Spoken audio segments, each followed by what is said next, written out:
Cloud recording Subramaniam ஆரம்பிச்சாச்சு. கங்காதரன் அவரும் வ- ஒரு மாசம் சிறந்த சிறுகதைன்னு நினைக்கிறேன்ல. அதுதான்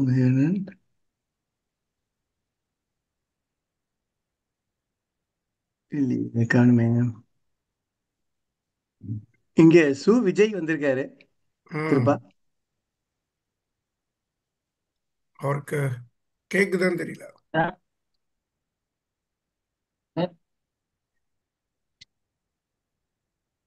இங்க வந்திருக்கும் நண்பர் எல்லாரையும் அனைவருக்கும் மாலை வணக்கம். இல்லப்பா சார், யூஷுவல் பிளேஸ்னா இருங்க இருங்க. எல்லாருக்கும் தெரியுமா? வந்திருக்கும் அனைவருக்கும்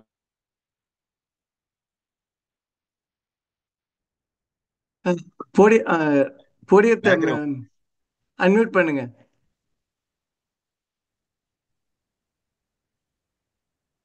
ஆஹா.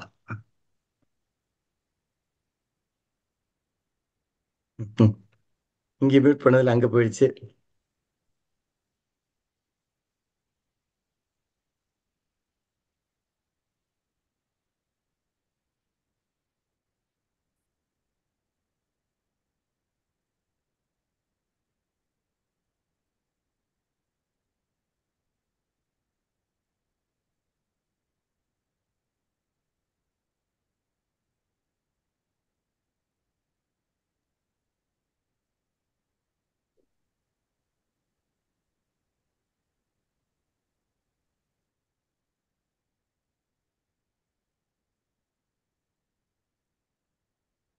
அவர் அன்மியூட் பண்ண மாட்டேங்கிறாரு, கொஞ்சம் வெயிட் பண்ணுங்க.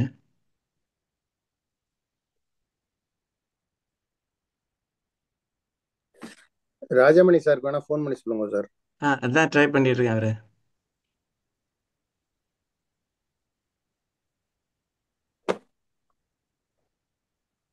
வேற யாராவது வந்திருக்காங்களா அங்க? ஏன்னா ராஜாமணி போன்ல தான் வச்சிட்டு இருக்காரு போல இருக்கு. எடுக்க மாட்டேங்கிறாரு.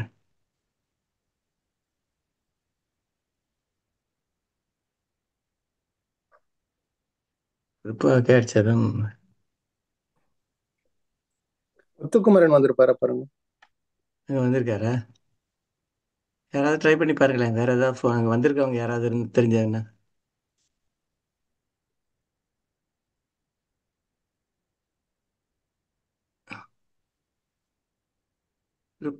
ரூபா, போடியம் மியூட்ல இருக்கு, அன்மியூட் பண்ணிடுங்க. ராஜாமணியும் மியூட்ல இருக்காரு, அன்மியூட் பண்ணுங்க.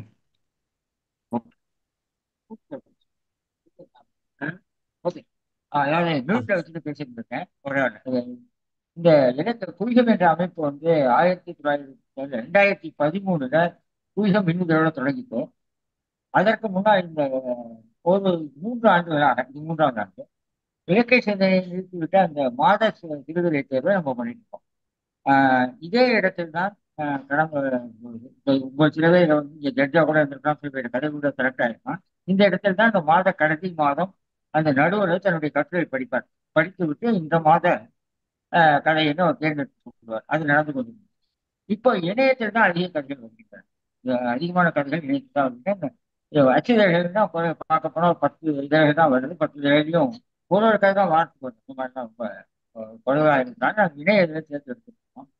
இதுல முக்கியமா வந்து 3ஆவது ஆண்டு, 2 ஆண்டுகள் அல்லது 3ஆவது ஆண்டு இந்த கதைகளுக்கு முதல் பரிசு 2ஆம் பரிசு என்று அறிவித்து கொடுத்து கொண்டிருந்தோம்.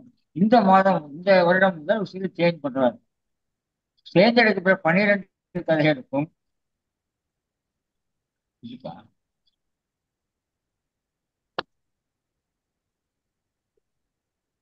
தேர்ந்தெடுக்கப்பட்ட 12 கதைகளுக்கும் தலா 3000 ரூபாய் பரிசாக கொடுப்பதாக இந்த ஆண்டு முதல் தீர்மானம் செய்தது.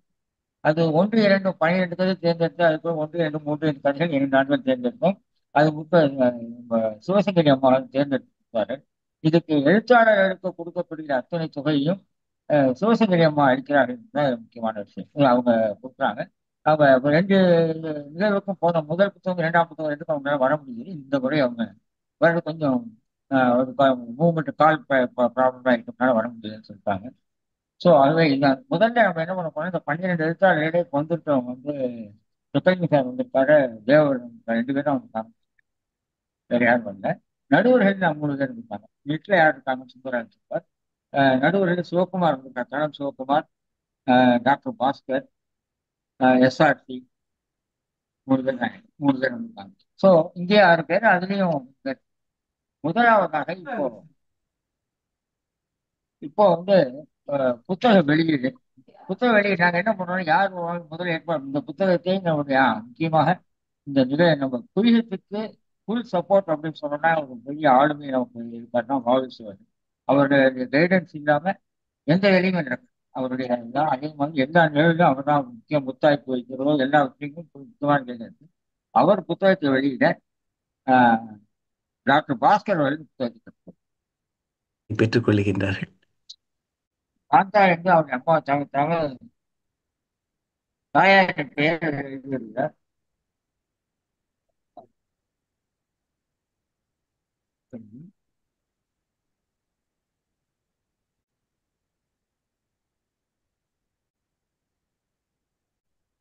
இயற்பெயர் சுவாமிநாதன்.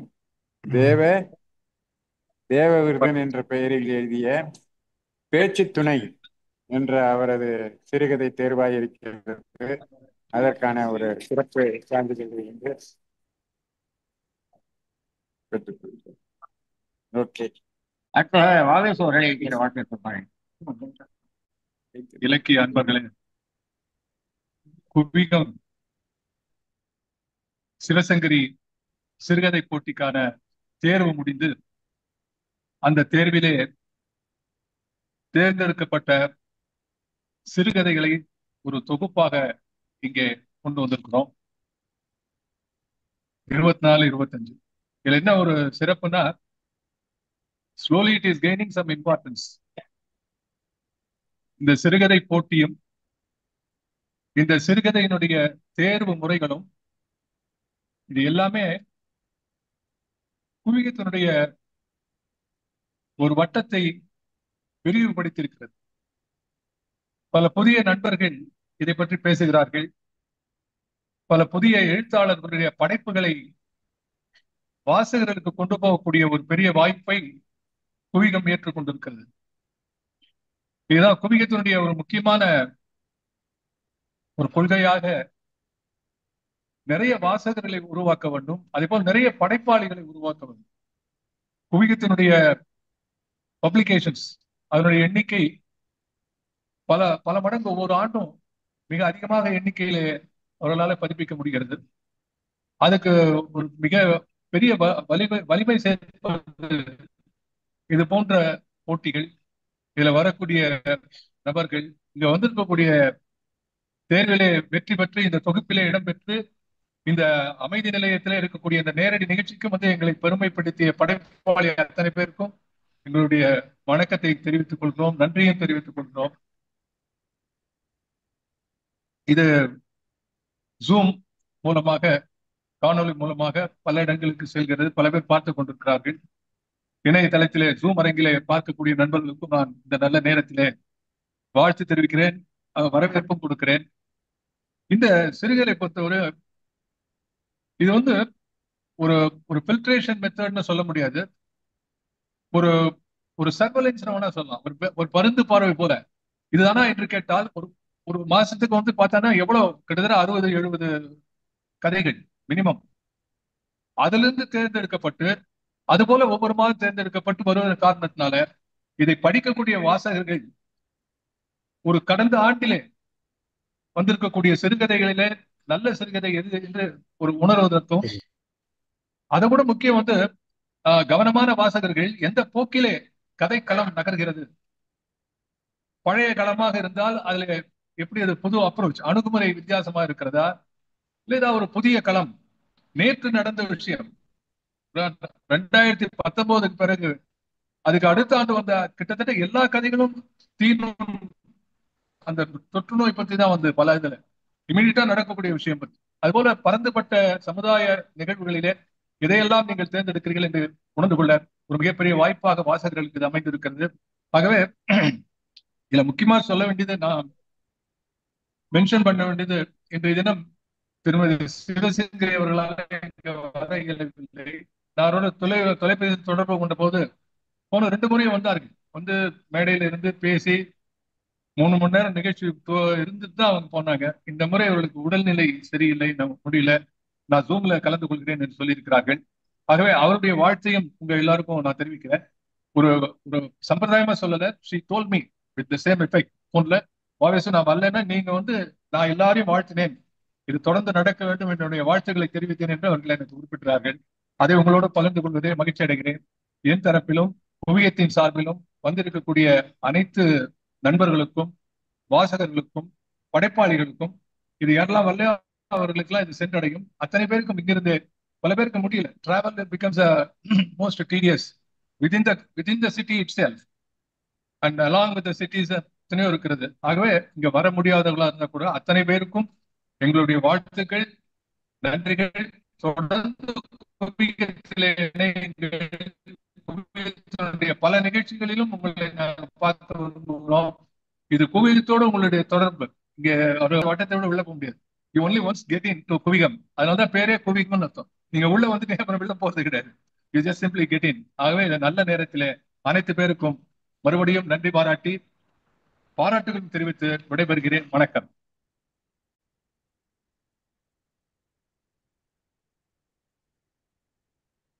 நன்றி சார். இப்போ ஆக்சுவலா ஒரு புத்தக வெளியீடு அப்படின்னாலே அதுல இருக்கிற கதைகளை பத்தி பேசணும்னு ஒரு சம்பிரதாயம். இந்த கதை புத்தகம் தயாரான அவசரத்தில் இதை முழுவதுமாக படித்தவர்கள் 2 பேர். ஒன்று ராஜாமணி முன்னுரை எழுதியிருக்கார், இன்னொன்று நான் என்னால் தயார். அதனால இந்த குறுகிய நேரம் சில நேரம் வெளியூரெல்லாம் போக வேண்டியதுனால நிறைய ஏற்பாடு பண்ணிருக்கேன். ஆகவே கதைகளை பற்றி பொதுவாக மேடையில் அதிகமாக பேசுவதில்லை, கதைகளை பற்றி நானே பேசுகிறேன். ஆகவே கிட்டத்தட்ட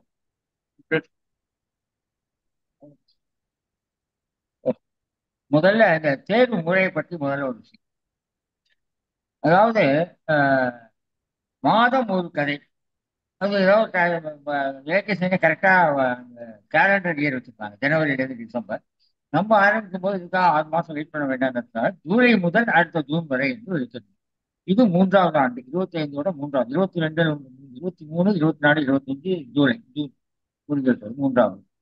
முதல் 2 போதும் 3 பரிசுகளை கொடுத்து மற்றவர்களுக்கு சன்மானம் கொடுத்து கொண்டிருந்தோம். இப்போ எல்லா கதைகளுக்குமே ஒரே வகையாக கொடுக்கலாம் அப்படின்னு சொல்லிட்டு தீர்மானம் ஒரு முடிவெடுத்து இந்த மாதம் எல்லா கதைகளுக்கும் 3000 ரூபாய் அனுப்பப்படும். அது எல்லாரும் ஜிபே நம்பர் வாங்கி வச்சுட்டு அது வாங்கி சேர்ந்து. 2வது, தேர்ந்தெடுக்கிறவங்க எல்லாம் முடிந்தவரை அவங்க நெட்ல தான் படிக்கிறாங்க பெரும்பாலும்.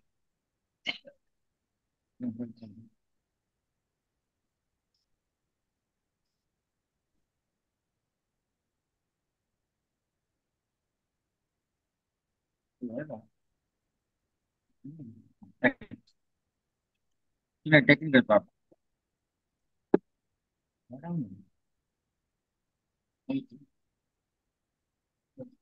இந்த 12 கதையில் 12 மாதத்து வரை 36 மாதம் ஆயிடுச்சு இல்லையா?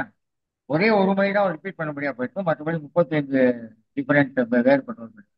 இந்த தேர்வு முறையில் ஒரு டிப்ஸ், கதைகள் எடுக்கும் பொழுது அவங்களுடைய தேர்வாளர்கள் வேற, அவங்களுடைய எண்ண ஓட்டங்கள், அவங்களுடைய ப்ரிஃபரன்சஸ், அவங்களுடைய ரசனை, எல்லா ரசனையின் போது அவங்களுடைய எல்லாமே வேற. அந்த முடிவில் நாங்கள் எந்த விதத்தில் தலையிடுவதில்லை என்று வைக்கிறோம். ஏன்னா அது அப்பதான் எல்லா ஜோனரும் வரும். சில சீரியஸ் படிக்கிறவங்க சில பேர் இருப்பாங்க, சில பேர் நீதி இருக்கணும்பாங்க. ஸோ அதனால பொதுவாக பல்வேறுபட்ட ரசனைகளை தேர்ந்தெடுக்கிறார்கள். அந்த மாதம் அந்த மாதிரி தேர்வாகும்னா சில பிராக்டிக்கலா சில அப்படிங்கலாம் நடக்கும். இப்போ நான் முதல்ல சொல்ல வேண்டியதுன்னா முதல் சிறுகதைகளை பற்றி. இப்போ எனக்கு பல மேடைகளிலே நான் கேட்டபடி இப்போ சிறுகதைகள் குறைந்து விட்டது, வாசகர்கள் குறைந்து விட்டார்கள் சொல்லிக் கொண்டிருக்கிறார்கள். அது அந்த அளவுகோல் எப்படி என்று எனக்கு சந்தேகம். ஏனென்றால் முன்பு என்ன ஒரு ஆனந்தவுடன் குமுதம் 5 கதைகள் வரும், ஆனந்தவுடன் 3 கதைகள் வரும், நிறைய கதைகள் வரும். அந்த கதையை பற்றி நிறைய பேர் படிச்சுருப்பாங்க. நான் படித்தேன், அவங்க கதையை பற்றி கேட்டீங்களா, அது கதையை பார்த்தீங்கன்னா பேசிட்டு இருப்போம். இப்போ தலை விரிவுபட்டு அந்த கதைகள் எல்லாம் வளர்ந்து மொத்தமாக 20 கதைகள் தான்.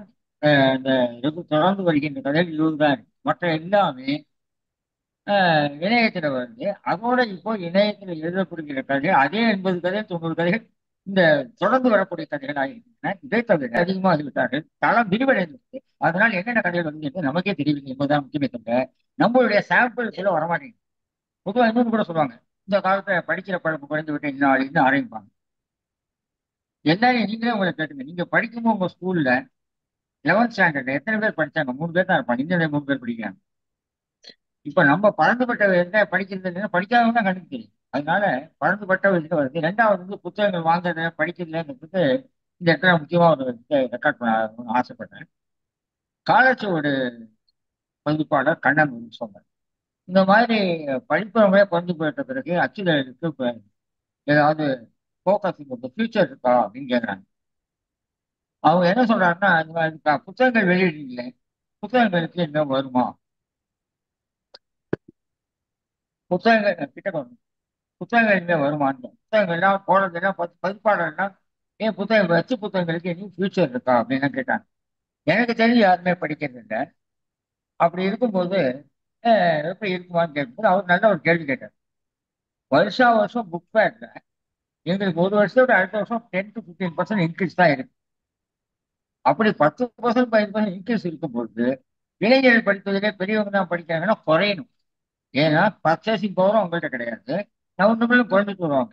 தளம் மாறிவிட்டது. ஆகவே நம்மளுடைய சாம்பிள் சைஸ் வச்சு டிசைட் பண்ணாதீங்க, நிறைய நடந்து கொண்டு இருக்குது என்று சொன்னார். இன்னொரு விஷயம், இப்போது தமிழ் எனக்கு தெரிந்தவரை என்னுடைய எக்ஸ்பீரியன்ஸ்ல இலக்கிய நடவடிக்கை மிக அதிகமாக நடக்கின்றன. அவங்கவுங்க அவங்கவுங்க ஸ்டைல பண்றாங்க. குயிகம் ஒண்ணு, குயிகம் மாதிரி வாசகத்தால் இளைஞர்கள் வளர்வதில்லை. இளைஞர்கள் 3 அமைப்பு இளைஞர்கள் மட்டுமே நடத்திட்டு இருக்காங்க. அங்க நம்ம போறது இல்லை. எல்லா நம்ம மீட்டிங் 30 வயசுக்கு மேல ஆளே இருக்க மாட்டாங்க. இது அர்த்தம் இல்லை. அவங்க இருக்காங்க வாசகத்தால் மீட்டிங் எல்லா இளைஞர்கள் தான். இன்னும் 2 3 அமைப்புகள் இளைஞர்கள் பேசுகிறார்கள். 5 மணி இதுக்கு வந்து அங்கே இருக்காங்க. ஸோ இது நமக்கு தெரியவில்லை என்பதுதான் முக்கியமே தவிர இல்லை என்பது அல்ல. அதே மாதிரி பல விஷயங்கள் நம்ம நெகட்டிவா சொல்லியிருப்போம். அது மெனக்கெட்டு சொல்லலாம். இந்த காலத்துல யாருமே இப்ப இளைஞர்கள் வந்து பெரியவங்களை மதிக்கிறது இல்லைன்னு நான் சொல்றேன். இதை எங்க தாத்தா எங்க கொள்தாத்தா சொல்லியிருக்காரு. அப்ப அது அப்படின்னா எப்படி ஆகும்?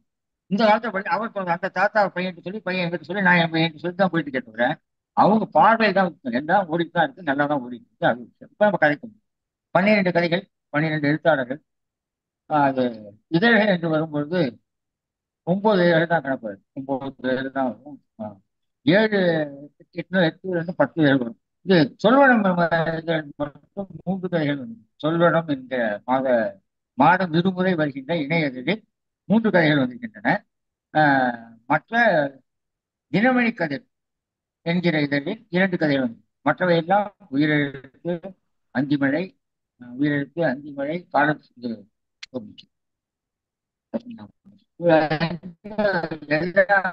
கலைமுகள், வாசகசாலை என்று எல்லா இதழையும் வந்திருக்கின்றன. 8. இப்போ பொதுவா நான் வந்து வரிசை கிரமமா சொன்னாலும் முதல்ல அப்படி சொல்லிட்டு போறாங்க. 2 3 பேர் அப்படி கொஞ்சம் விரிவாகவும் இதுவாகவும் கதையினுடைய உள்ளடக்கம் என்ன, கதை என்ன சொல்கிறது, யார் என்ன என்பதை நான் சொல்ல போகிறேன். புத்தகத்தில் கட்டாயம் எல்லோரும் வாங்கி படிக்க வேண்டும். ஒன்று மாதம் என்னிடம் வந்து உறுதியாக நான் சொன்னேன், நான் கேரண்டி பண்றேன். இந்த புத்தகத்தை வாங்குபவர்கள் ஏமாற்றம் அடைய மாட்டார்கள். ஏனென்றால் தேர்வாளர்கள் வித்தியாசமானவர்கள், வேறு வேறு ஆட்கள் தேர்ந்தெடுத்திருக்கிறார்கள். சிவகுமார் கதையை தேர்ந்தெடுக்கிறார், பாஸ்கர் ஒன்று தேர்ந்தெடுத்திருக்கிறார், எஸ்ஆர்சி ஒன்று தேர்ந்தெடுத்திருக்கிறார்.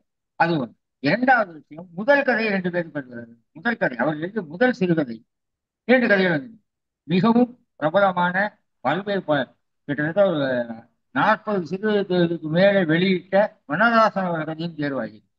ஸோ இது வந்து கதைகளில் அவர்கள் அந்த நம்மளுடைய நடுவுகளை கவருவது ஒன்றுமே தவிர வேற எந்த கிரைட்டீரியாவும் கிடையாது. ஒரு தடவை அவர் மூத்த எழுத்தாளர் கேட்டாரு, முதல் 2 பேர் தெரிந்த எழுத்தாளர் பேர் வராதுன்னு சொன்னாரு. பிரபல எழுத்தாளர் வேண்டாம், புதுவெளி அது நான் சொன்னேன்.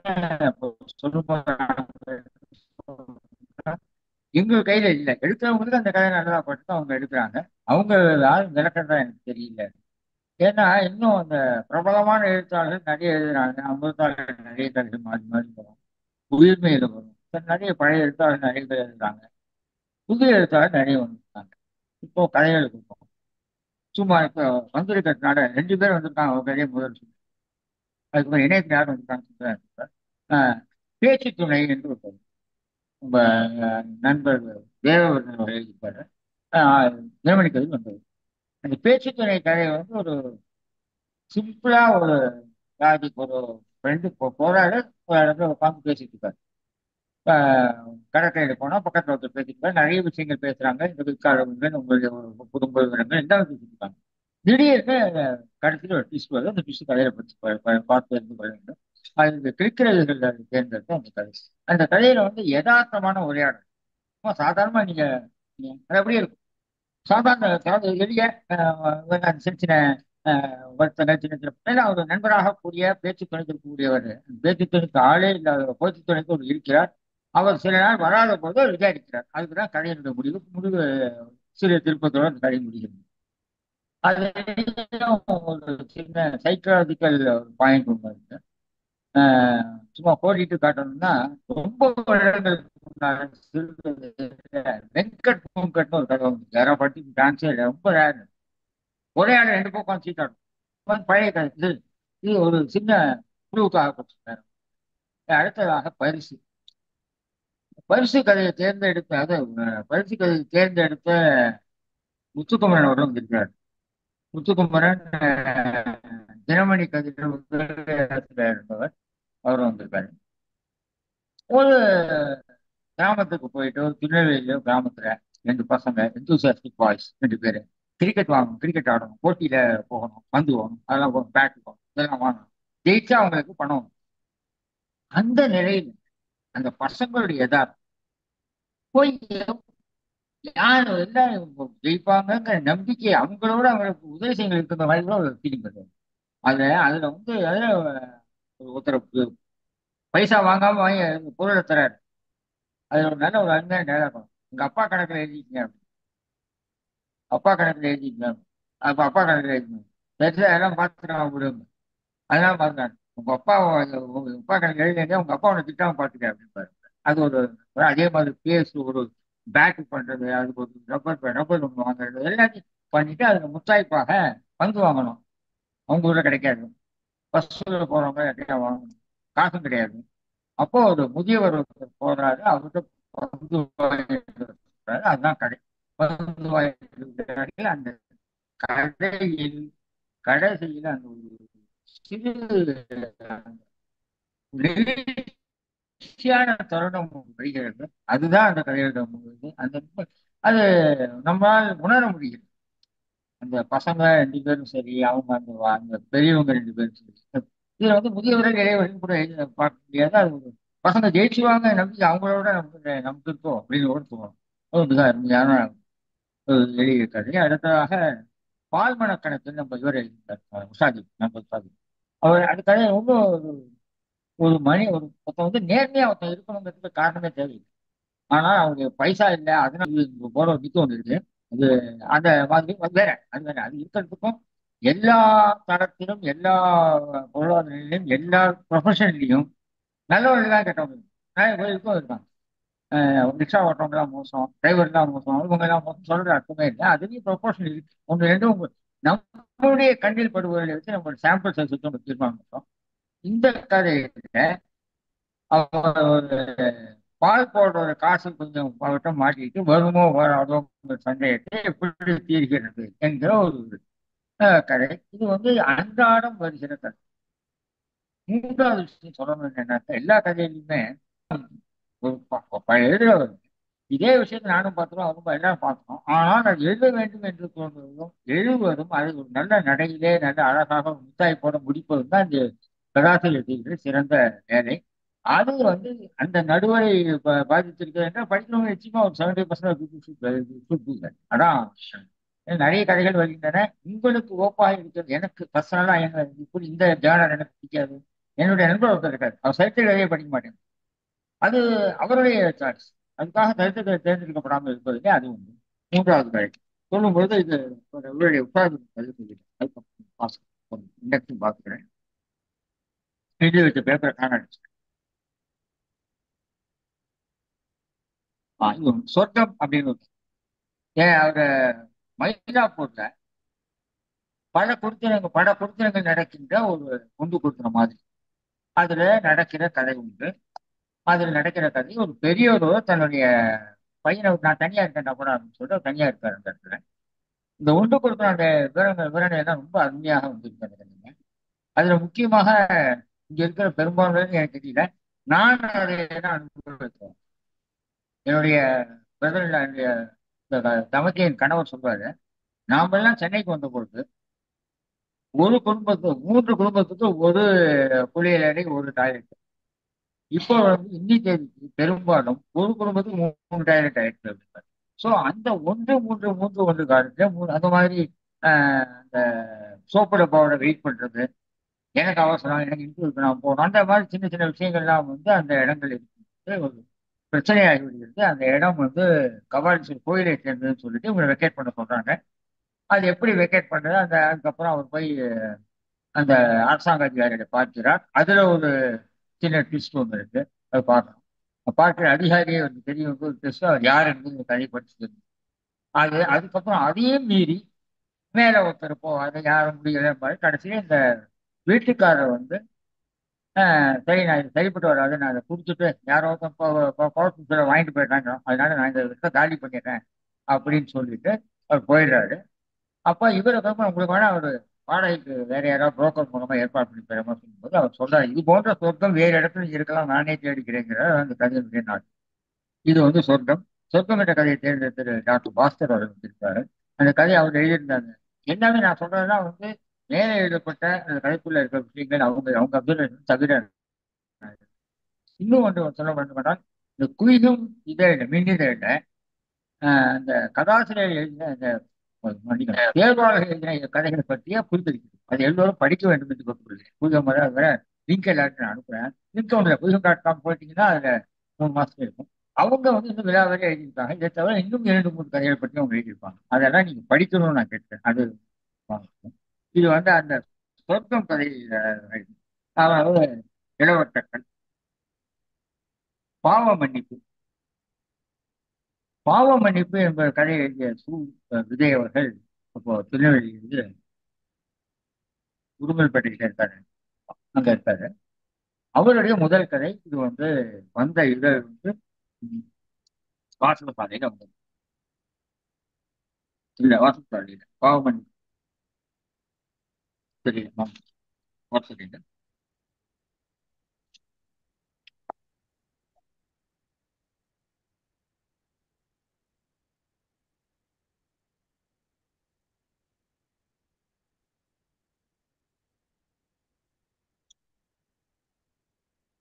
நடுகள் வந்து வாமுகோட கேட்டுதான் வாங்கி பார்த்துக்கிறேன்.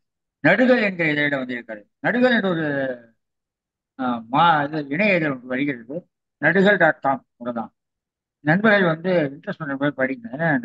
நிச்சயமாக 15 கதைகள் வருகின்றன. வேற வேற ஜேர்னல் இருக்கும், படிக்கலாம். அது இதுல கீழே குறிப்பிட்டிருக்கிற அத்தனை இதழ்கள் இணைய இதழ்களையும் இதுவரை படிக்காதவர்கள் பேசி படிக்க வேண்டும். இதுல பாவ மன்னிப்புன்னு ஒரு கதை இருக்கு. பாவ மன்னிப்புங்கிற கதையினுடைய நாட்டு ஒரு இடத்துல இருக்கு. ஆனா இந்த கதையில பல விஷயங்களை அவர் சொல்லிக்கிட்டே போறாரு. என்ன இன்னும் 2 பேருக்குள்ள தகராறு நடக்குது. காமனா வந்து நிக்கிறவங்க டக்குன்னு சைடு எடுக்கிறாங்க தெரியாம. அது ஒரு முக்கியமான இதுவாக இருக்கும். இப்போ இதுல வந்து அந்த பாவ மன்னிப்புங்கிறது அவங்களுடைய ஒரு குழந்தை தன் தாயார் ஒருவரை தவறாக குற்றம் சாட்டுகிறார் ஒரு இடத்துல. அப்ப அந்த குழந்தை அங்க நிக்குது.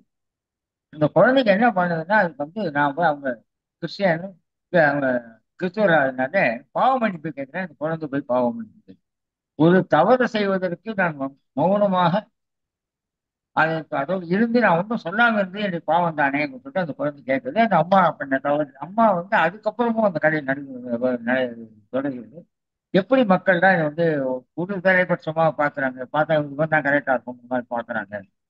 இந்த கதை வந்து முதல் கதை 3 கதைகளாக கூட சொல்லலாம். என்னை பொறுத்தவரை அந்த கதையை நான் 2 3 கதைகளாக 2 3 கதைகளாக கூட எழுதலாம். அவ்வளவு விரிவான ஒரு தளம், விரிவான மிக அருமையான எளிமையான சொல்லாடல். முந்தைய இடங்களில தான் கொஞ்சம் நமக்கு யோசிக்க முடியாது, கொஞ்சம் சிக்கலா இருக்கு. சாதாரணமான ஒரு சாதாரண நிகழ்வை சாதாரண நிகழ்வு உள்ளர்த்தம் வெளியாக நிகழ்வு சாதாரணமானது. உள்ளர்த்தம் முடியும். ஒரு குழந்தைக்கு அபர்ட்மெண்ட் ஆஃப் கைன்னு சொல்லுவாங்க, அதை வந்து சப்போர்ட் பண்றது. இது வந்து எஸ்ட்ரோபல்னு சொல்லுவாங்க. அதாவது ஒருத்தர் தவறு செய்யும்போது நீங்க பேசாம இருந்தீங்க, அதை நீங்க ஒத்துக்கிறதா இருக்கும். உங்களுக்கு தெரிஞ்சு சாதாரணமா சொல்லணும்னா என்ன பண்ணுவாங்கன்னா, நான் நிறைய பேர் வேலை செஞ்சிருக்கேன் சார், நல்லா கட்டி கொடுத்துருக்கேன் சார், கூட கட்டி கொடுத்துருக்கேன். உங்களுக்கு முன்னால சொல்லும்போது எனக்கு பண்ணலை நீங்க சொல்லணும், சொல்லாம இருந்தீங்கன்னா ஜெயிக்கும். அதான் ஸ்டோக். அந்த மாதிரி இந்த குழந்தை சொல்லும்போது அந்த சுப்பு என்கிற கேரக்டர் அவர் தப்பு செய்யவில்லை, எங்க அம்மா தான் தப்பா குற்றம் சாட்டுகிறாள்னு சொல்லவில்லை என்று குழந்தை வருத்தப்படுகிறது. எனக்கு என்னை பொறுத்தவரையில் அந்த கதையினுடைய ஒரு முக்கியமான அத்தியாயம். பிறகும் இல்ல, இந்த அவருடைய கஷ்டம். ஆமா. இதே வர முதல் கதை என்று சொல்றேன். அவரும் ஒரு இது, அதாவது பார்க்கிற கதையை அவரை பாதித்து இருக்கிறார். இந்த சில நிகழ்வுகள் அவருக்கு இந்த மாதிரி சமாதானம் பாதிப்பு இருக்கு. அது எழுதுறாருன்னா அதையும் மற்றவங்க ரசிக்கக்கூடிய வகையில் நம்மளால ஐடென்டிஃபை கூட எழுதுறது. அது மாதிரி ஒரு ஒரு சாய் கோவிந்தன் அவர்கள், சாய் கோவிந்தன் நடிகள் சோக்குமா சார் பக்கத்திலே வச்சு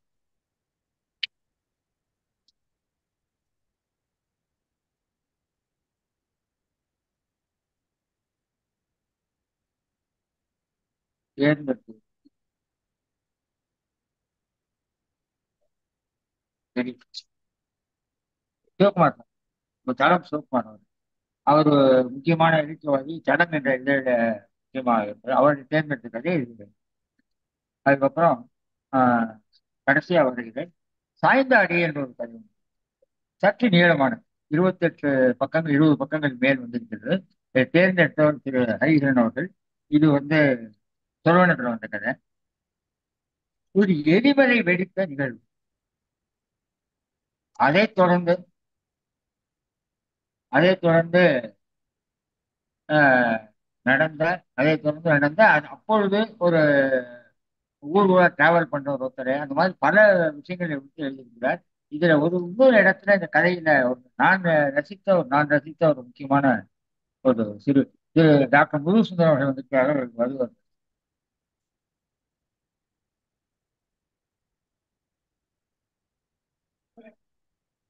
அது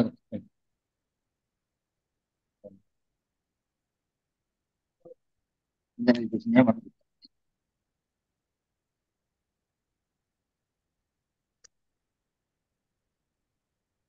சாய்ந்தாடு. அந்த கதையில அந்த பல நிகழ்வுகள் நிறைய போடுறாங்க. அதுல ஒரு இடத்துல ரொம்ப ஆச்சரியமான ஒரு சமாச்சாரம். அதாவது நடக்கிறது 1815 அந்த மாதிரி பழைய கால கதை. அதை நம்மால் அந்த காலத்துக்கே கொண்டு போகக்கூடிய ஆஹ், வர்ணனைகள், வசனங்கள். இரண்டாவது, அதுல அந்த வருகிற ஒரு கேரக்டர் பெண்மணியுடைய கணவர் இறந்து விடுகிறார். அவர் கணவர் இறந்த பிறகு அந்த அம்மா இந்த இந்தியாவில் செட்டில் ஆகி எல்லாரும் கணவர் இறந்த பிறகு மறுமணம் செய்து கொள்வார்கள். அல்லது மறுமணம் செய்வார்கள். அல்லது என்ன பண்ணுவாங்கன்னா, இரண்டு செவிலியராகவோ ஒரு இவராகவோ டீச்சராகவோ ஆசிரியராகவோ போவாங்க. இவங்க தன்னுடைய கணவருடைய அஹ், வியாபாரத்தை தொடர்ந்து செய்கிறார்கள். வெளிநாட்டுல செய்து அது ஒரு முக்கியமான காரணம். அந்த எரிமலை அடித்த அந்த நிகழ்வையே இந்த கதையோடு ஊராடு வரும்படியாக மிக சிறப்பாக இருக்கிறார் அவர். அது ஒரு முக்கியமான கதை. அதனால அதாவது தேர்ந்தெடுத்தது தெரிஞ்சு திரு எச்.என். ஹரிஹரன் அவரால் வர முடியாத ஒரு ஒளி விட்டார்.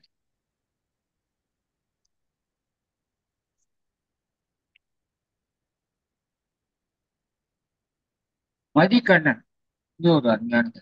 பேச்சு கணவர் பெயர் மாரியப்பன், வயது 44 அப்படின்னு ஒரு பெரிய நீளமான பேர். இது ஆஹ், ஒரு அடிக்கடி அடிக்கடின்னு சொல்லாட்டா 15 வருஷத்துக்கு ஒரு தடவை காதலர் ஒரு நிகழ்ச்சி கொண்டு வரும். இந்த கள்ளச்சாராயத்துல மாட்டிக்கிறாங்க. அவங்க என்ன ஆறாங்க, 50 பேர் கண்டு போச்சு, 100 பேர் செத்து போயிட்டான், அதை தான் நம்ம வெளியில தெரியுமே தவிர அந்த குடும்பம் அந்த விஷயத்துக்கு எப்படி வராங்க, அதை எப்படி டீல் பண்றாங்க, அதுல சில தப்பு தெரிஞ்சுமே எப்படி அவங்களால ஒத்துக்க வேண்டியங்கிறத அந்த கதையை முக்கியமா டீல் பண்றாரு. இதுல அந்த அம்மாவோட ஒரு விஷயத்தை பாருங்க. இங்க அவங்க சிவகாசியில இந்த தீப்போட்டு தொழில் இருக்கு இல்லையா, அதுல இருந்து அப்பப்போ வெடி விபத்து சாகுறாங்க. அதனால என் மகளை வெடி விபத்து சாகக்கூடிய அந்த ஆளுக்கு நான் இது கொடுக்க மாட்டேன்னு சொல்லிட்டு, மூட்டை தூக்கினாலும் பரவாயில்ல அப்படின்னு சொல்லிட்டு ஒரு திருச்சியிலயோ எங்கேயோ மூட்டை தூக்குற ஆளு கொடுக்குறாங்க. அந்த ஆளு கள்ளச்சாராயம் இருக்க மாட்டேங்குது. இதுதான் அந்த கதை. அந்த கள்ளச்சாராயத்து கதையில அந்த கணவருக்கு அதுக்கு ஒரு twist. அந்த கதை படிங்க. அதுல என்னன்னா, அதுல எப்படி இந்த டவுட்ஸ் அப்படின்னு சொல்லுவாங்க, அவங்க எப்படி அதுக்குள்ள நீ போடுறாங்க, எப்படி அதை ஆஹ் அதை எப்படி அதை அவங்கள இயலாமையை பயன்படுத்திக்கிறாங்கன்னு தான் கதையினுடைய கரு. ரெண்டாவது இது பண்ணக்கூடியது தெரிஞ்சே தப்பு பண்றாங்க. அது எவ்வளவு பெயின் இருக்கணும். அந்த பொண்ணு எனக்கு எனக்கு எப்படி அவர் இந்த அர்த்தத்தை சொல்லியிருப்பாரா என்று தெரியவில்லை. அந்த அதுல ஒரு விஷயம் என்ன ஆகும்னா கடைசியில அவங்க தவறிடுவாங்க. போகும்பொழுது அது வரை அதிகமா அழாத அம்மா வந்து தன்னுடைய தாயார் ரொம்ப அழுவாங்க. அவங்க தான் வந்து தீப்பெட்டிக்காரனை விட்டுட்டு மூட்டு கொடுத்துருப்பாங்க. அந்த ஒரு கதை இருக்கு. கணவர் பேச்சு கணவர் பேர் மாறி இருக்கும். இது உயிரெழுத்து என்ற இடத்தை மதிக்கண்ணன் இவர் கொஞ்சம் கொஞ்சம் சீனியர் ரைட்டர். அதிகமாக நிறைய எழுதுகிறார். பட் இந்த கொஞ்சம் சீரியஸ் ரைட்டிங்னால இந்த வார பத்திரிகைகள் அதிகமாக கதை வெளியிடுது. அடுத்ததாக சொர்க்கம் சொல்லிட்டேன். இஞ்சி வினை யாந்தது ஆர்வி சுப்பிரமணியம் தேர்ந்தெடுத்தவர் வந்து எஸ் ராமமூர்த்தி. ஒரு சவுண்ட் இன்ஜினியர் யூஎஸ்ல இருக்காரு. ஆர்வி சுப்பிரமணியம் அவர்களும் யூஎஸ்ல இருக்கார். ஆர்வி சுப்பிரமணியங்கிற பேர்ல பல பேருக்கு டக்குன்னு தெரியணும்னா சிலிகான் ஷெல்ஃப் அப்படிங்கிற முக்கியமான ஒரு வலைத்தளத்தை நடத்தி கொண்டிருக்கார். என்னுடைய நெடுநாளைய நண்பர். அது பல விமர்சன கட்டுரைகள் அந்த மாதிரி பட்டியல்கள் எந்த கதை வருது, என்ன சுதந்திர போராட்டத்தை பற்றி என்ன கதையெல்லாம் வந்திருக்கு, என்ன நாவல் வந்துச்சுன்னா லிஸ்ட் கொடுத்தார். அதோட அவருடைய காமன் ஃப்ரெண்ட்ஸ் நிறைய பேர் செல்வராஜன் அவர் எழுதியிருக்கார். அவருடைய இது ரெண்டாவது முன்பே ஒரு முறை இவருடைய கதை தேர்வாயிருக்கு. அது வந்து மகாபாரதம் சம்பந்தப்பட்ட கதை. கர்ணன் இறந்து விடுகிறான். துரியோதனன் துச்சாதனனை அடக்க வெறியூட்டி விட்டு இங்க வருது. இந்த ஸ்டேஜ் தான் இருக்கு. இதுல கர்ணனை எல்லாரும் எப்படி பழி வாங்கிட்டாங்க, எப்படி எல்லாரும் எப்படி நெகட்டிவா பண்ணியிருக்காங்க துரியோதனன் உட்பட அப்படின்னு சொல்லி இந்த மகாபாரதம் இருந்ததுனால உங்களால் எப்படி ரிலேட் கதை தெரிஞ்சதுனால யாரு என்ன அவங்க கேரக்டர்லாம் நல்லா புரியும். இதுல ஒரு முக்கியமான ட்விஸ்ட் வந்து துரியோதனன் குந்தியை கேட்பதாக எழுதியிருக்கிற டயலாக தயவு செய்து படித்து தெரிஞ்சுக்கணும். எல்லாரும் புத்தகத்தை படித்தே ஆக வேண்டும். வந்து மற்ற எல்லோரும் புத்தகத்தை வாங்கி ஆகணும். கதாசிரியர்கள் மற்ற கதைகள் படிக்க வேண்டும். கொஞ்சம் தேர்வாளர் இருக்கும். இது ஒரு முக்கியமான கதை. ஆர்வி சுப்பிரமணியன் எழுதிய இரண்டாவது கதை. சென்ற கதையும் இந்த மாதிரி மகாபாரதத்தை சேர்ந்துதான் ஒரு தகவல். அதுவும் சொல்ல வேண்டியதுதான்.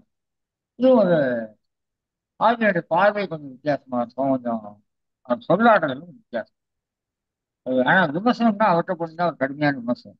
அதனால அவர் நம்ம உங்க கதையை விமர்சனம் பண்ணா நம்ம போவோம். அப்படி லெஃப்ட் ரைட் வாங்கிடுவாரு.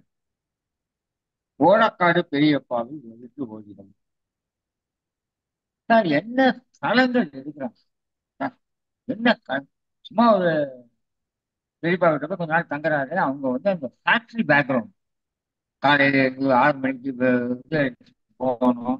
வீட்டில் காசு கிடையாது. அதனால வந்து வாடகைக்கு போய் சொல்லணும். 6 மணிக்கு போகணும். இந்த மாதிரி முழு ஒரு விளிம்பு நிலையில் இருக்கிற கஷ்டப்பட்டு சம்பாதிக்கிற ஒரு குடும்பத்தினுடைய தொகை. அதுலயும் இன்னும் ஒரு பாயிண்ட் எனக்கு அவருடைய இளைய மகன் வந்து ஒரு கம்பெனியில 3 வாரமா வேலைக்கு போறோம். அதுக்கு முன்னால அதுக்கு முன்னால வேற சின்ன சின்ன வேலை செஞ்சு ஒரு ரெக்கக்னைஸ் ஜாபுக்கு போயிட்டாங்கனால அவருக்கு ஒரு பெரிய இது திருப்தி வந்துட்டு ராங்கியா போயிட்டான் மாதிரி சொல்றாங்க. அது நடுவில் வருகிறது. நான் சொன்னதெல்லாம் கதையை மெய்யக்கரு ஓரளவுக்கு சொன்னாங்க. நடுவில் சில விஷயங்கள் ரசிக்கக்கூடிய விஷயங்கள் சொன்னாங்க. இதுல எல்லாம் முடிஞ்சிட்டு வீட்டை காலி பண்ணணும். நம்ம அவங்க காசு அந்தமா கேட்கறாங்க. இவங்க காசு இல்லை. அடுத்த சீட்டு கேட்கறாங்க. சண்டை போட்டு போறாங்க. இதுக்கு நடுவில் அவங்க வீட்டுக்குள்ள பெரிய தராது சண்டைகள்லாம் உண்டாகும். முதலாளி எல்லாரும் ஒன்னா உட்காந்து சாப்பிடுறாங்க. நடுவில் எல்லாரும் ஒன்னா உட்காந்து சாப்பிட்றாங்க. அதை வந்து நம்ம செய்வோமா? ஒரு படித்த ஒரு மாதிரி விளங்க அடுத்த இடத்துல நான் ரொம்ப டிகிரி பயிர் நினைச்சுக்கோங்க. சண்டை போட்டால் சண்டை கைது வைக்க போனோம். முன்னாடி வைக்க போனோம். அடுத்த நாளுக்கு ஆகும். அவங்க எப்படி சகஜமா அப்படி முடிகிறாங்கிறது அது ஒரு சிறிய இது. அதுக்கு அடுத்ததாக வெளி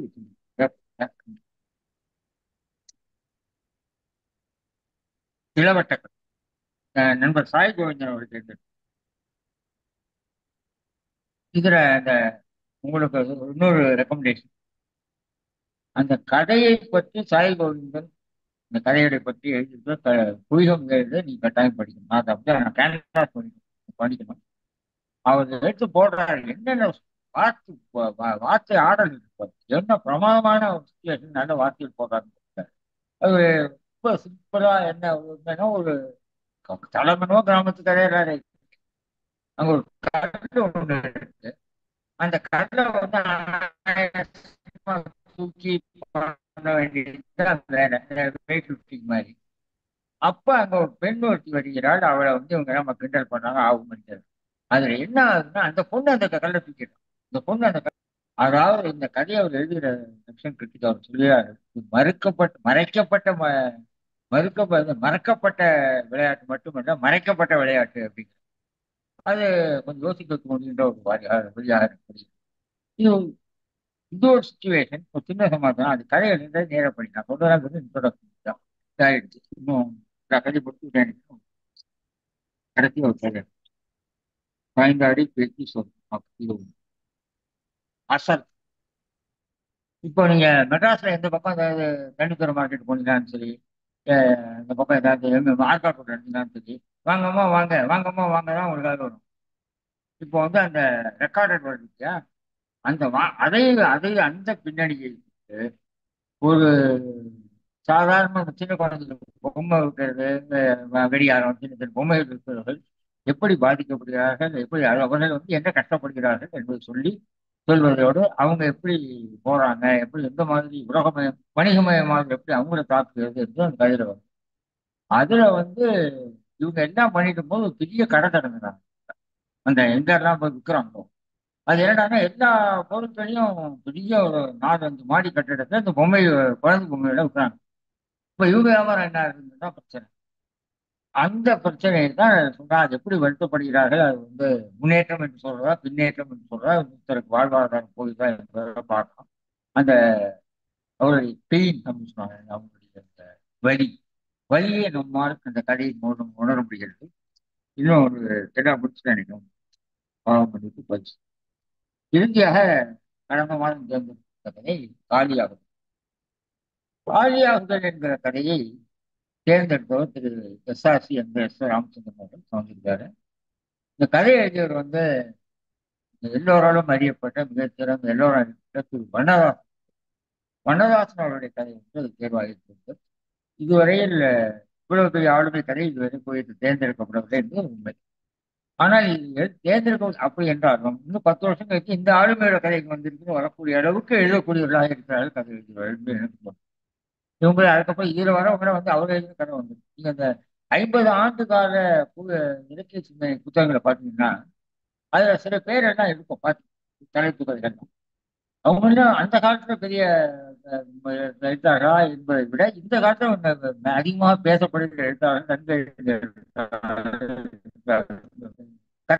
அந்த அம்மா கல்யாணம் அப்பவே வந்து அந்த அம்மா வந்து இன்னொரு அவருக்கு தெரிந்த யாரோ ஒருத்தர் கல்யாணம் பண்ணிக்கிட்டா எங்க அம்மா வேண்டான்ட்டாங்க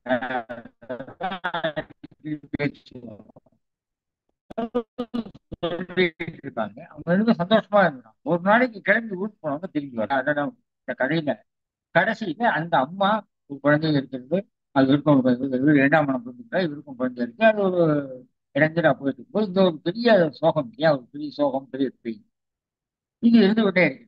அப்போ 2 பேர் வந்து இவர்கிட்ட சொல்றாங்க, நான் கதையை சுருக்கமா நிறைய முழுக்க படிக்கணும், முழுக்க நிறைய விஷயம் இருக்கு. எப்ப திருப்பூர் அடிக்கடி சொல்ற கதையை சுருக்கி சொல்றது ஒரு பெரிய கிரைம் இருக்காரு, ஒரு குற்றம். ஏன்னா கதையில பல விஷயங்கள் என் கண்டப்படாத ஒரு பிரமாதமான விஷயங்கள் இருப்பாங்க, பெரிய முக்கியமான.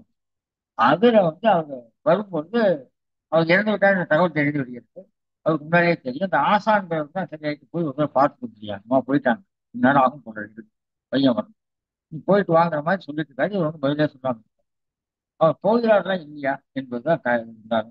அதுல 2 இடங்கள், ஒரு பெயினை, ஒரு சோகத்தை, ஒரு அடி வாங்கிய சமாச்சாரம் எவ்வளவு வருஷம் நீங்க சுமந்துட்டு அது காலியாக வேண்டாமா, அதுதான் காலியாகும். எப்ப வெளில போகும் அந்த ஒரு விசாசி அருமையா குறிப்பிட்டிருப்பாரு. 2 பேருக்கும் குடிக்கிறதுக்கு ஒவ்வொன்றும் வாங்கி கொடுத்துருப்பாங்க. அவ்வளவுதான். ஒருத்தர் குடிச்சிட்டு கையில காலியா வச்சிருப்பாரு, ஒருத்தர் குடிச்சுக்கிட்டே இருப்பாரு. அவர் பாருங்க முடிச்சுட்டாரு, நான் ஒன்றும் முடிக்கவே இல்லை, கையிலேயே வச்சிருக்காரு, யார் தப்பு யார் ரைட்டுன்னு கேட்பாரு. அது ஒரு இது போல பல சோகங்களையும் நம்ம மனதுக்குள்ளேயே சுமந்து கொண்டிருக்கோம்.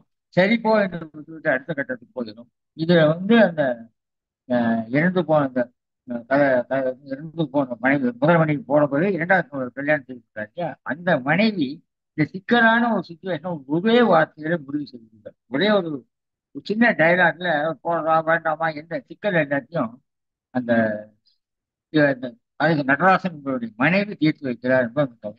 எல்லா கதைகளுமே தயவு செய்து படித்து பாருங்கள். கதை எல்லாம் நான் இந்த முன்னுரையில கொடுத்த ஒரு 4 லைனும் அதுவோ அது கதை இல்லை. இந்த கதையில் எனக்கு கிடைக்காத முத்துக்கள், எனக்கு கிடைக்காத அவரு கிடைக்காத முத்துக்கள் உங்களுக்கு கிடைக்கும். ஏன்னா எல்லா கதைகளுமே ஒரு நோக்கத்தோடு ஒரு அருமையான விஷயத்தோடு எழுதப்பட்டது. ஆகவே இந்த புத்தகத்தை குயிகம் வெளியிட்டு மிகவும் பெருமைப்படுகிறோம்.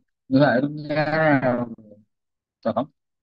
நல்லது. இப்போ ஆகவே எழுதிய கதையை தேர்ந்தெடுக்கப்பட்ட அத்தனை எழுத்தாளர்களுக்கும் உங்களுடைய மனமார்ந்த வாழ்த்துக்கள். தேர்ந்தெடுத்த அத்தனை நடுவர்களுக்கும் 12 நடுவர்களுக்கும் எங்களுடைய நன்றி கலந்த வணக்கம், பாராட்டுக்கள்.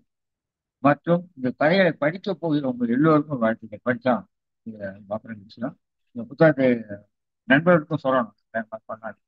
ஆகவே அப்படி இப்போ அடுத்ததாக இப்போ நேரடியாக சில பேர் வந்திருக்காங்க. நான் சு விஜய். நான்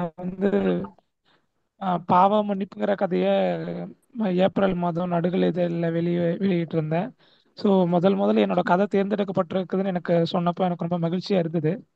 இப்போ பாவ மன்னிப்பு கதையை பற்றி சொல்லணும்னா, பாவ மன்னிப்பு என்னோட முதல் சிறுகதை.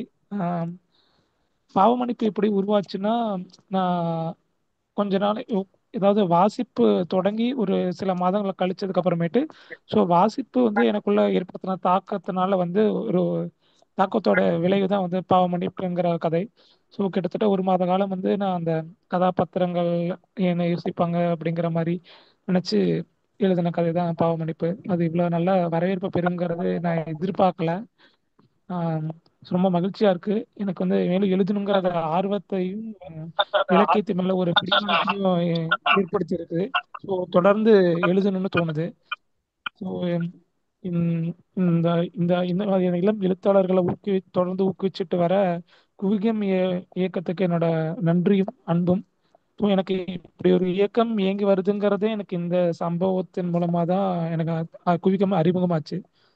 எனக்கு ரொம்ப நன்றி எல்லாருக்கும். இந்த கதையை தேர்ந்தெடுத்த சிவகுமார் அவர்களுக்கும் ரொம்ப நன்றி. நன்றி.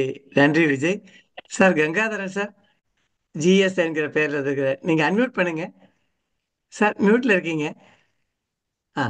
நீங்க ஒரு ஒரு நிமிஷம் சொல்லுங்க உங்க கதையை பத்தி. வணக்கம் சார். குவிகம் சிவசங்கரி அமைப்பு ரொம்ப சிறப்பாக செயல்பட்டு வருகிறது. இதற்கு பின்னாடி நிறைய பேர்கள் உழைப்பு இருக்கிறது. ஒவ்வொரு மாதமும் கிட்டத்தட்ட ஒரு 80லேருந்து ஒரு 100 கதைகளை படித்து அதிலிருந்து ஒரு கதையை தேர்ந்தெடுப்பது என்பது மிக மிக கடுமையான காரியம். அதை சிறப்பாக செயல்பட்டு வருகிறீர்கள் நீங்கள். எல்லாருக்கும் என்னுடைய வணக்கம். ஒரு பெரிய அமைப்பே இருக்கிறது. இது ஒருத்தர் 2 பேர் மாத்திரம் இல்ல, இத்தனை பேருக்கும் என்னுடைய நன்றி. செப்டம்பர் மாதம் வெளியான என்னுடைய சொர்க்கம் கதையை சொல்வனம் இதழில் நான் எழுதிய முதல் கதை இது. இதை தேர்ந்தெடுத்த பாஸ்கரன் அவர்களுக்கு என்னுடைய வணக்கம், நன்றி. இந்த கதை இந்த காலத்தில் பெற்றோர்கள் தங்களுடைய வயதான காலத்தில் தனித்து விடப்படுகிறார்கள். அவர்களுடைய பிள்ளைகள் வெளிநாட்டிலோ அல்லது வெளியூர்களிலோ இருக்கிறார்கள். அந்த சமயத்தில் அவர்களுக்கு தங்களுடைய பூர்வீக சொத்துக்களை காப்பாற்றிக் கொள்வது என்பது ரொம்ப கஷ்டமாக இருக்கிறது. அதை தவிர நம்முடைய நாட்டில் இப்பொழுது இருக்கும் சூழ்நிலையில் ஜுடிஷியரி சிஸ்டம் இயங்கி வருகிறது பார்த்தால்,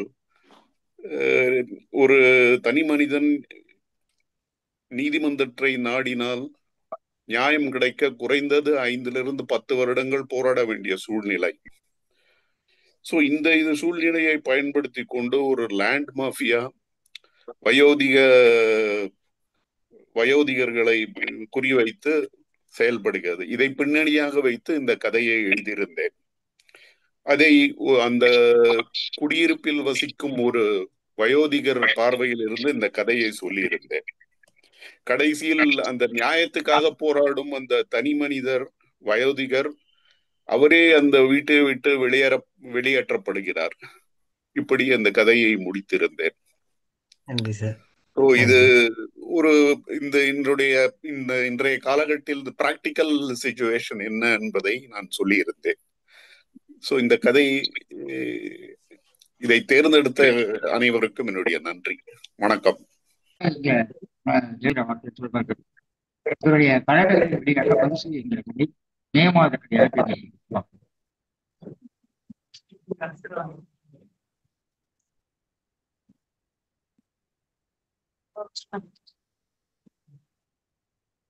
அன்னை தமிழுக்கும் இங்கு குழுமி இருக்கும் அறிஞர் பெருமக்களுக்கும் மேற்கு தொடர்ச்சி மலையிலிருந்து என்னை வளர்த்தெடுத்த ஆழ்வார் குறிச்சிக்கும் என் பெற்றோர்களுக்கும் என் தமிழ் ஆசான்களுக்கும் இந்த நிகழ்வை நேரில் கண்டுகளித்துக் கொண்டிருக்கும் அன்பர்களுக்கும் முதற்கன் என் வணக்கம். காட்சி படிமங்களை கவிதைகளாக வடிப்பது இயல்பாகவே எனக்கு ஓரளவு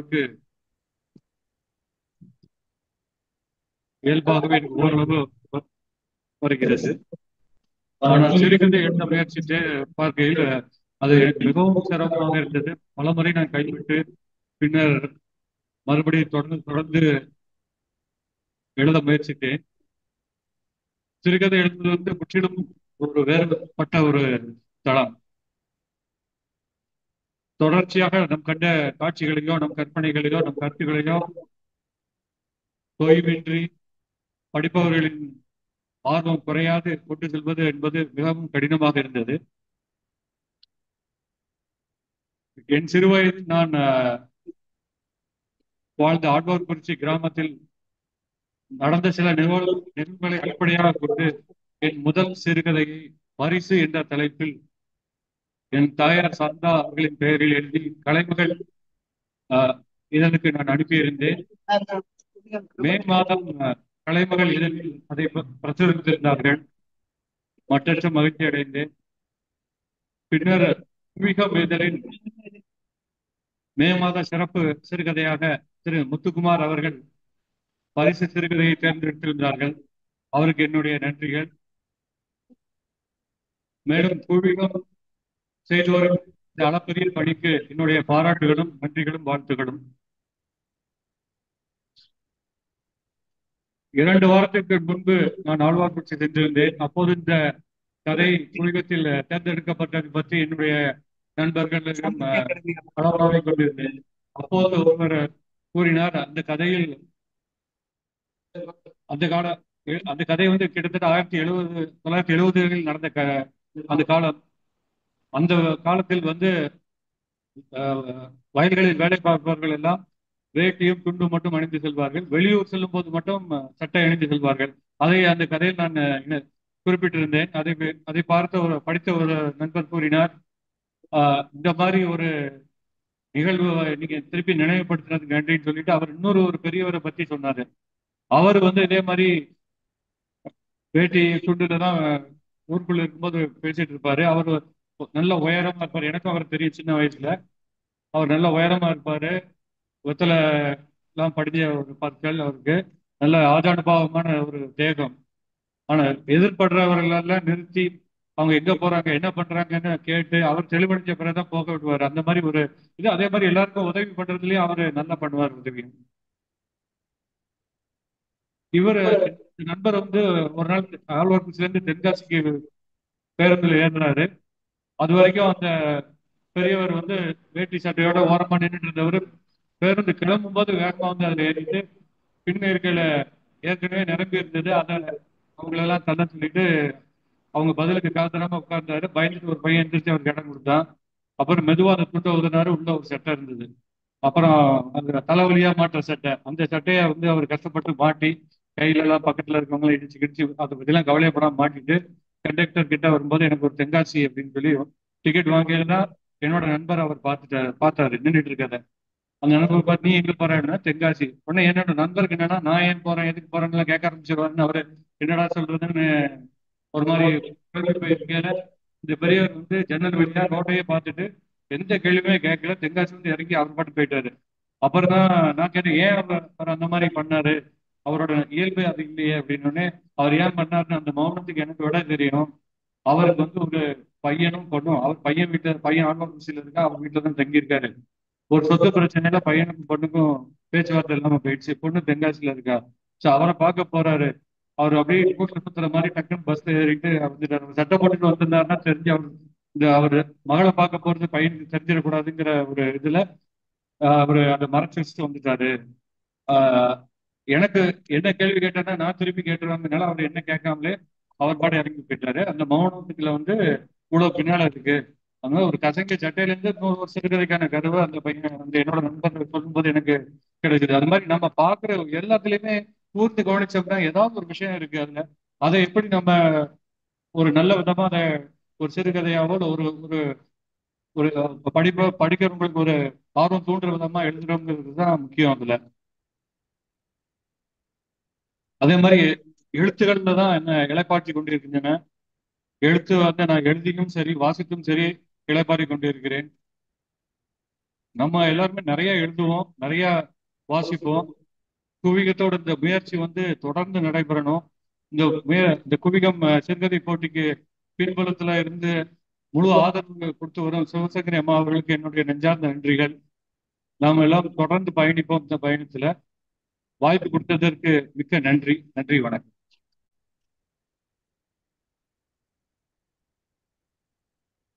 நன்றி சார். அடுத்ததாக தேவவர்தன் அவர்கள் தேவவர்தன் பேச்சுத்துறை என்ற கதை தினமணிக்கு வெளியாகி அந்த கதையை தேர்ந்தெடுத்தவர் கிளித்திரவி. அவர் வர முடியல. எல்லோருக்கும் வணக்கம். நான் தொழில் ரீதியா ஒரு எழுத்தாளர் அல்ல. நான் ஒரு விஞ்ஞானியா பணியாற்றேன். நான் சின்ன வயசுல ரொம்ப பேச மாட்டேன். நான் பேசுற ஒரு சுபாவம் இல்லாதவன். காலேஜ்ல படிக்கும் போது கூட நான் பேச்சு ஜாஸ்தி பேசுறது கிடையாது. அதுக்கப்புறம் தான் வேலைக்கு போகும்போது கூட நம்ம பேச்சு ஜாஸ்தி இல்லாத வேலையா கிடைக்கணும்னு நினைச்சேன். ஆனா துரதிருஷ்டவசமா எனக்கு வாத்தியார் வேலை கிடைச்சது. ஸோ நான் பேசியே ஆகணும். அந்த மாதிரி ஒரு நிலைமை. அதுக்கு அடுத்து தாண்டி போனா கன்சல்டன்சி ப்ராஜெக்ட்ஸ். அது இண்டஸ்ட்ரி கிட்ட பேசணும். இண்டஸ்ட்ரி கிட்ட பேசி அவ செய்யற காரியம் தப்பு, அதை சரியா பண்ணணும்னு சொல்லி கொடுக்குறப்பா நீ வேலை. அந்த மாதிரி தொழில போனதுனால நான் அதிகமா பேச ஆரம்பிச்சிட்டேன்னு நினைக்கிறேன். I started docking a lot later because of my profession. கதை எழுதுறது எனக்கு பிடிக்கும், சின்ன வயசுல இருந்தே பிடிக்கும். ஏன்னா நான் ஆந்தவன் முதல் கல்வி படிச்சுதான் வளர்ந்தவன். ஸ்கூல்ல படிச்சதோடய பேரலா எதுவும் படிச்சு வளர்ந்தவன் தான். அதனால கதை படிக்கிறதுக்கு கதை எழுதணுங்கிறதுலே ஆசையும் ஆர்வமும் உண்டு. நிறைய கதைகள் எழுதியிருக்கேன். கிட்டத்தட்ட ஒரு 100 கதைகள் எழுதியிருக்கேன். தினமலர், வாரமலர், ஆனந்த வீடன், குமுதம் எல்லாத்தையும் எழுதியிருக்கேன். இந்த கதை தேர்ந்தெடுத்து என்னோட நண்பர் எனக்கு சொன்ன போது ஐ வாஸ் லிட்டில் சர்ப்ரைஸ்ட். ஏன்னா நானே கொஞ்ச காலமா வயசானவங்க கொஞ்சம் அதிகமா பேசுறாங்கிற ஒரு குற்றச்சாட்டு உண்டு. அவங்க ஆரம்பிச்சா பேச ஆரம்பிச்சா நிறுத்த மாட்டாங்க, தோணு எல்லாரும் பேசிட்டே இருப்பாங்கிறது. எனக்கே நான் அந்த காரியத்தை பல தடவை செய்யறேனுங்கிற எண்ணம் எனக்கே உண்டு. என்னோட நண்பர்கள் சில பேர்கிட்ட கேட்கவும் கேட்டிருக்கேன். என்னை பார்க்க வர ஸ்டூடெண்ட்ஸ் சில பேர்கிட்ட கேட்கவும் கேட்டிருக்கேன். நான் என்ன ரொம்ப ஜாஸ்தி பேசுறேன்னு. இல்லையே, ஜாஸ்தி அவன் மரியாதைக்காக சொல்லுவான்னு வச்சுக்கோங்க. நான் அதை பத்தி தப்பு சொல்லல. பட் அந்த பேசணுங்கிற ஒரு வேகம் வயசானா ஒரு ஆட்டோமேட்டிக்கா வருது. You want a companion, some sort of a companion. உங்க கருத்துக்களை பகிர்ந்துக்கிறதுக்கோ, இல்ல உங்களோட கஷ்டங்களை சொல்றதுக்கோ, இல்ல உங்களுடைய திறமைகளை பத்தி பறைசாற்றிக்கவோ, ஏதோ ஒரு விதமா we wanted to communicate to some other person. அந்த பேசிஸ்ல தான் இந்த கதையை நான் எழுத ஆரம்பிச்சேன். என்னை வச்சுட்டே தான் நான் அந்த கதையை எழுத ஆரம்பிச்சேன். ஆனா அந்த கதையை முடிக்கும் போது எனக்கு இது அப்படியே முடிக்க கூடாது, இதுக்கு ஏதாவது ஒரு ட்விஸ்ட் கொடுத்தாகணும்னு தோணிச்சு. ஏன்னா எந்த சிறுகதையுமே முடிவு தான் முக்கியம். கதையை விட கூட கதையினோட முடிவு தான் அந்த கதையை ஞாபகத்தை வச்சிருக்கும். ஸோ அந்த ட்விஸ்ட் கொடுத்தேன். அந்த கதை எனக்கு செலக்ட் ஆயிருக்குன்றது எனக்கு கொஞ்சம் ஆச்சரியமா தான் இருந்தது.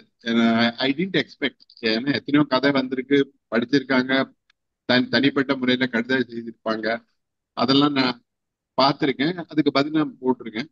பட் இந்த கதை இந்த குவிகம் இதழில அந்த மாதத்து சிறந்த சிறுகதையாக செலக்ட் ஆகி அது ஒரு புஸ்தகமா வெளியிட்டு இலக்கிய சிந்தனை விழாக்கு நான் போயிருக்கேன், பல தடவை போயிருக்கேன். ஏவிஎம் ராஜேஸ்வரன் ரொம்ப அமங்கலமா நடக்கும், அதெல்லாம் பார்த்திருக்கேன். நமக்கு இந்த மாதிரி ஒரு வாய்ப்பு கிடைச்சிருக்கேங்கிற போது I felt really very happy. எனக்கு ரொம்ப சந்தோஷமா இருந்தது. It is a very great service Kuvigam is doing to writers of different genre. அதாவது இந்த புஸ்தகத்துல ஒரு பையன் எழுதின முதல் கதையே பப்ளிஷ் ஆயிருக்கு, வந்து தேர்வும் பெற்றிருக்கு. அது ரொம்ப அதிர்ஷ்டம். அந்த பையன் வந்து I think is really lucky and intelligent boy. நான் கதையை பத்தி எதுவுமே சொல்ல போறது இல்லை, நீங்க படிச்சு தெரிஞ்சுக்கோங்க. I am not going to tell anything about one word about my story. நான் வந்து தொடர்ந்து எழுதிட்டு தான் இருக்கேன் அப்பப்ப. இது வந்து நாட் லைக் ஆஃபீஸ் ஒர்க், இது வந்து ஒரு பொழுதுபோக்கு. இது ஒரு பொழுதுபோக்கு, ஒரு ஆரோக்கியமான பொழுதுபோக்கு. ஏன்னா நான் படிச்சு வளர்ந்தோம், இந்த படிச்சு வளர்ந்துட்டு நானும் படிச்சு எழுதி பகிர்ந்துக்கணும்னு விரும்புறேன். அதைத்தான் நான் செய்யறேன். Of course I am writing on other topics also. நீங்க யாராவது முகநூல்ல இருந்தீங்கன்னா கோபால் ராமன் சுவாமிநாதன்கிற பேர்ல பாருங்க. நான் வந்து நிறைய வாரம் நிறைய எழுதியிருக்கேன். அதுவே பல சப்ஜெக்ட்ஸை பத்தி, சினிமா பத்தி, கதையை பத்தி, புத்தகத்தை பத்தி, ஓவியத்தை பத்தி. I am also an artist also. So அதை பத்தி நிறைய எழுதிட்டு வருவேன் அப்பப்ப மனசுல தோணும் போது. அதாவது எழுதுவது வந்து ஒரு மனுஷனுக்கு ஒரு மிகப்பெரிய வடிகால். எப்படி பேசுறது ஒரு தினசு வடிகாலோ, அதே மாதிரி எழுதுறதும் ஒரு sort of venting out your feelings. அந்த மாதிரி எழுதுறதுக்கு ஒரு ரெகக்னேஷன் கிடைக்கும் போது, அது ஒரு ரெகக்னேஷன் ஃப்ரம் த சிவசங்கரி சிறுகதை தேர்வில் செலக்ட் ஆகி அது ஒரு புத்தகமா வெளியிட்டு அதை வந்து இந்த மாதிரி கூப்பிட்டு ஒரு சின்ன கெட் டுகெதர் வச்சு அதை கொடுத்து அதை பத்தி எல்லாம் பேச சொன்னதுக்கும், அந்த ஆசிரியருங்கிற முறையில் என்னை என் கருத்துக்களை பகிர்ந்து சொன்னதுக்கும் மிக்க நன்றி. தேங்க்யூ. திரு ரகுராமன் அவர்கள் வந்திருக்கிறார். ரகுநாதன் அவர்கள் இந்த சாய்ந்தாடி என்ற கதையை எழுதிய அவர் வந்திருக்கிறார்கள். நான் கவனிக்கிறேன். அவருக்கு அந்த சர்டிஃபிகேட் எழுதி கொடுத்தது ஏப்ரல் 2024 சொல்வனுக்கு வந்த சாய்ந்தாடி என்ற கதையை தேர்ந்தெடுத்தவர் நண்பர் பூபால வினையாசிரியரான ஹெச்என் ஹரியன். ரகு சார். அனைவருக்கும் வணக்கம். ஒரு 2 நிமிடம் தான். மிகவும் வெக்கையான சூழல் வெளியே. ஆனால் ஏறக்குறைய ஒரு 250 ஆண்டுகளுக்கு முன்பு சென்னையில் இதே இடத்தில் பனிமழை பொழிந்தது என்ற ஒரு சிறு தகவல் தான் என்னை இந்த கதை எழுத தூண்டியது. அதை பற்றி சிறிது சர்ச்சைகள் உள்ளன. நான் சயின்ஸுக்குள்ள போக விரும்பல. ஆனா ஒரு சென்னையில பனிமழை பொழிஞ்சிருக்கா அப்படிங்கிறதே ஒரு வெரி இன்ட்ரெஸ்டிங் கான்செப்ட் தான். அதை வச்சுட்டு ஒரு கதை எழுதலாம்னு எனக்கு தோணுது. நான் ரொம்ப ரைட்டர்லாம் கிடையாது, ஒரு 2-3 வருடங்களாக தான் எழுதி வருகிறேன். ஸோ இந்த சிறுகதையை எழுதும் போது எனக்கு ரொம்ப சுவாரஸ்யமா இருந்தது. நான் நிறைய படிக்க ஆப்பர்ச்சுனிட்டிஸ் கிடைச்சது. 1815ஆம் ஆண்டு சென்னை எப்படி இருந்திருக்கும் அப்படிங்கிறத பத்தி சில புத்தகங்களை பார்த்தேன், சில பேர்கிட்ட பேசினேன். அதை வச்சுதான் சில விஷயங்கள் எழுத முடிஞ்சது என்னால. அதுவே ஒரு லேர்னிங் ஆப்பர்ச்சுனிட்டி தான் எனக்கு. 2வது வந்து இது போன்ற கதைகள், குவிகம் போன்ற அமைப்புகள் எடுக்கும் போது என்னை போன்ற ஒரு குரங்கு பெடல் அடிக்கும் எழுத்தாளர்கள் அல்லது கத்துக்குட்டி எழுத்தாளர்களுக்கு இது ஒரு பெரிய மோட்டிவேஷன் தான் சொல்ல வேண்டும். மீண்டும் மீண்டும் எழுத வேண்டும் என்கிற உந்துதலை இது போன்ற அமைப்புகள் தான் கொடுக்கின்றன. ஆகவே இதை தேர்ந்தெடுத்த நடுவர் அவர்களுக்கும் குவிகம் சிவசங்கரி அமைப்புக்கும் மிக நன்றி. முக்கியமாக சொல்வனம் தான் என்னுடைய முதல் கதையை 2021-22 வாக்கில் பிரசுரித்தது. அதற்கப்புறம் தொடர்ந்து எழுதி வருகிறேன் சொல்வனத்தில். சொல்வனம் ஆசிரியர் குழுவுக்கும் என்னுடைய நன்றியை தெரிவித்துக் கொள்கிறேன். Thank you very much. இப்ப அடுத்ததாக குவிகம் சிவசங்கரி சிறுகதை தேர்வு புத்தக வெளியீடும் அதை பற்றிய ஆசிரியர்கள் பேசுவது முடிவடைந்து இந்த நிகழ்வின் 2ஆம் பகுதியான 2வது பகுதியாக ஒரு விருது வழங்கலாம், விருதுன்னு சொல்லலாம், இல்ல ஒரு ரெக்கக்னேஷன், ஒரு அங்கீகாரம் நம்முடைய குவிகம் அமைப்பின் பின்புறமாக இருக்கும் அவர்கள் ஒரு நிகழ்ச்சியில இந்த குரல்நெறி மருத்துவ அறிவித்தார். அது வந்து ஒரு நிகழ்ச்சியில வழங்கணும் அப்படிங்கிறதுக்காக இப்பொழுது அதை வழங்க இருக்கிறோம். சதுர்புதன் அவர்கள் அந்த சைட்டேஷனை படிப்பார்.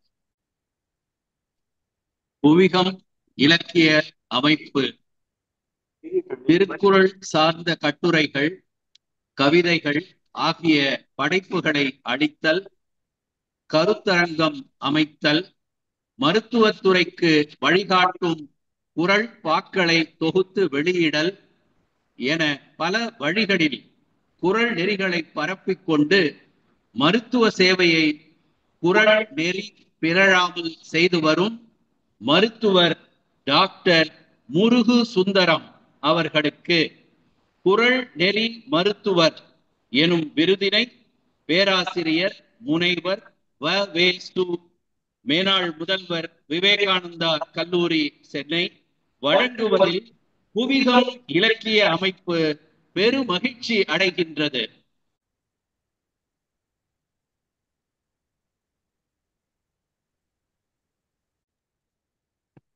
நண்பர்களே, ஒரு 2 ஆண்டுகள்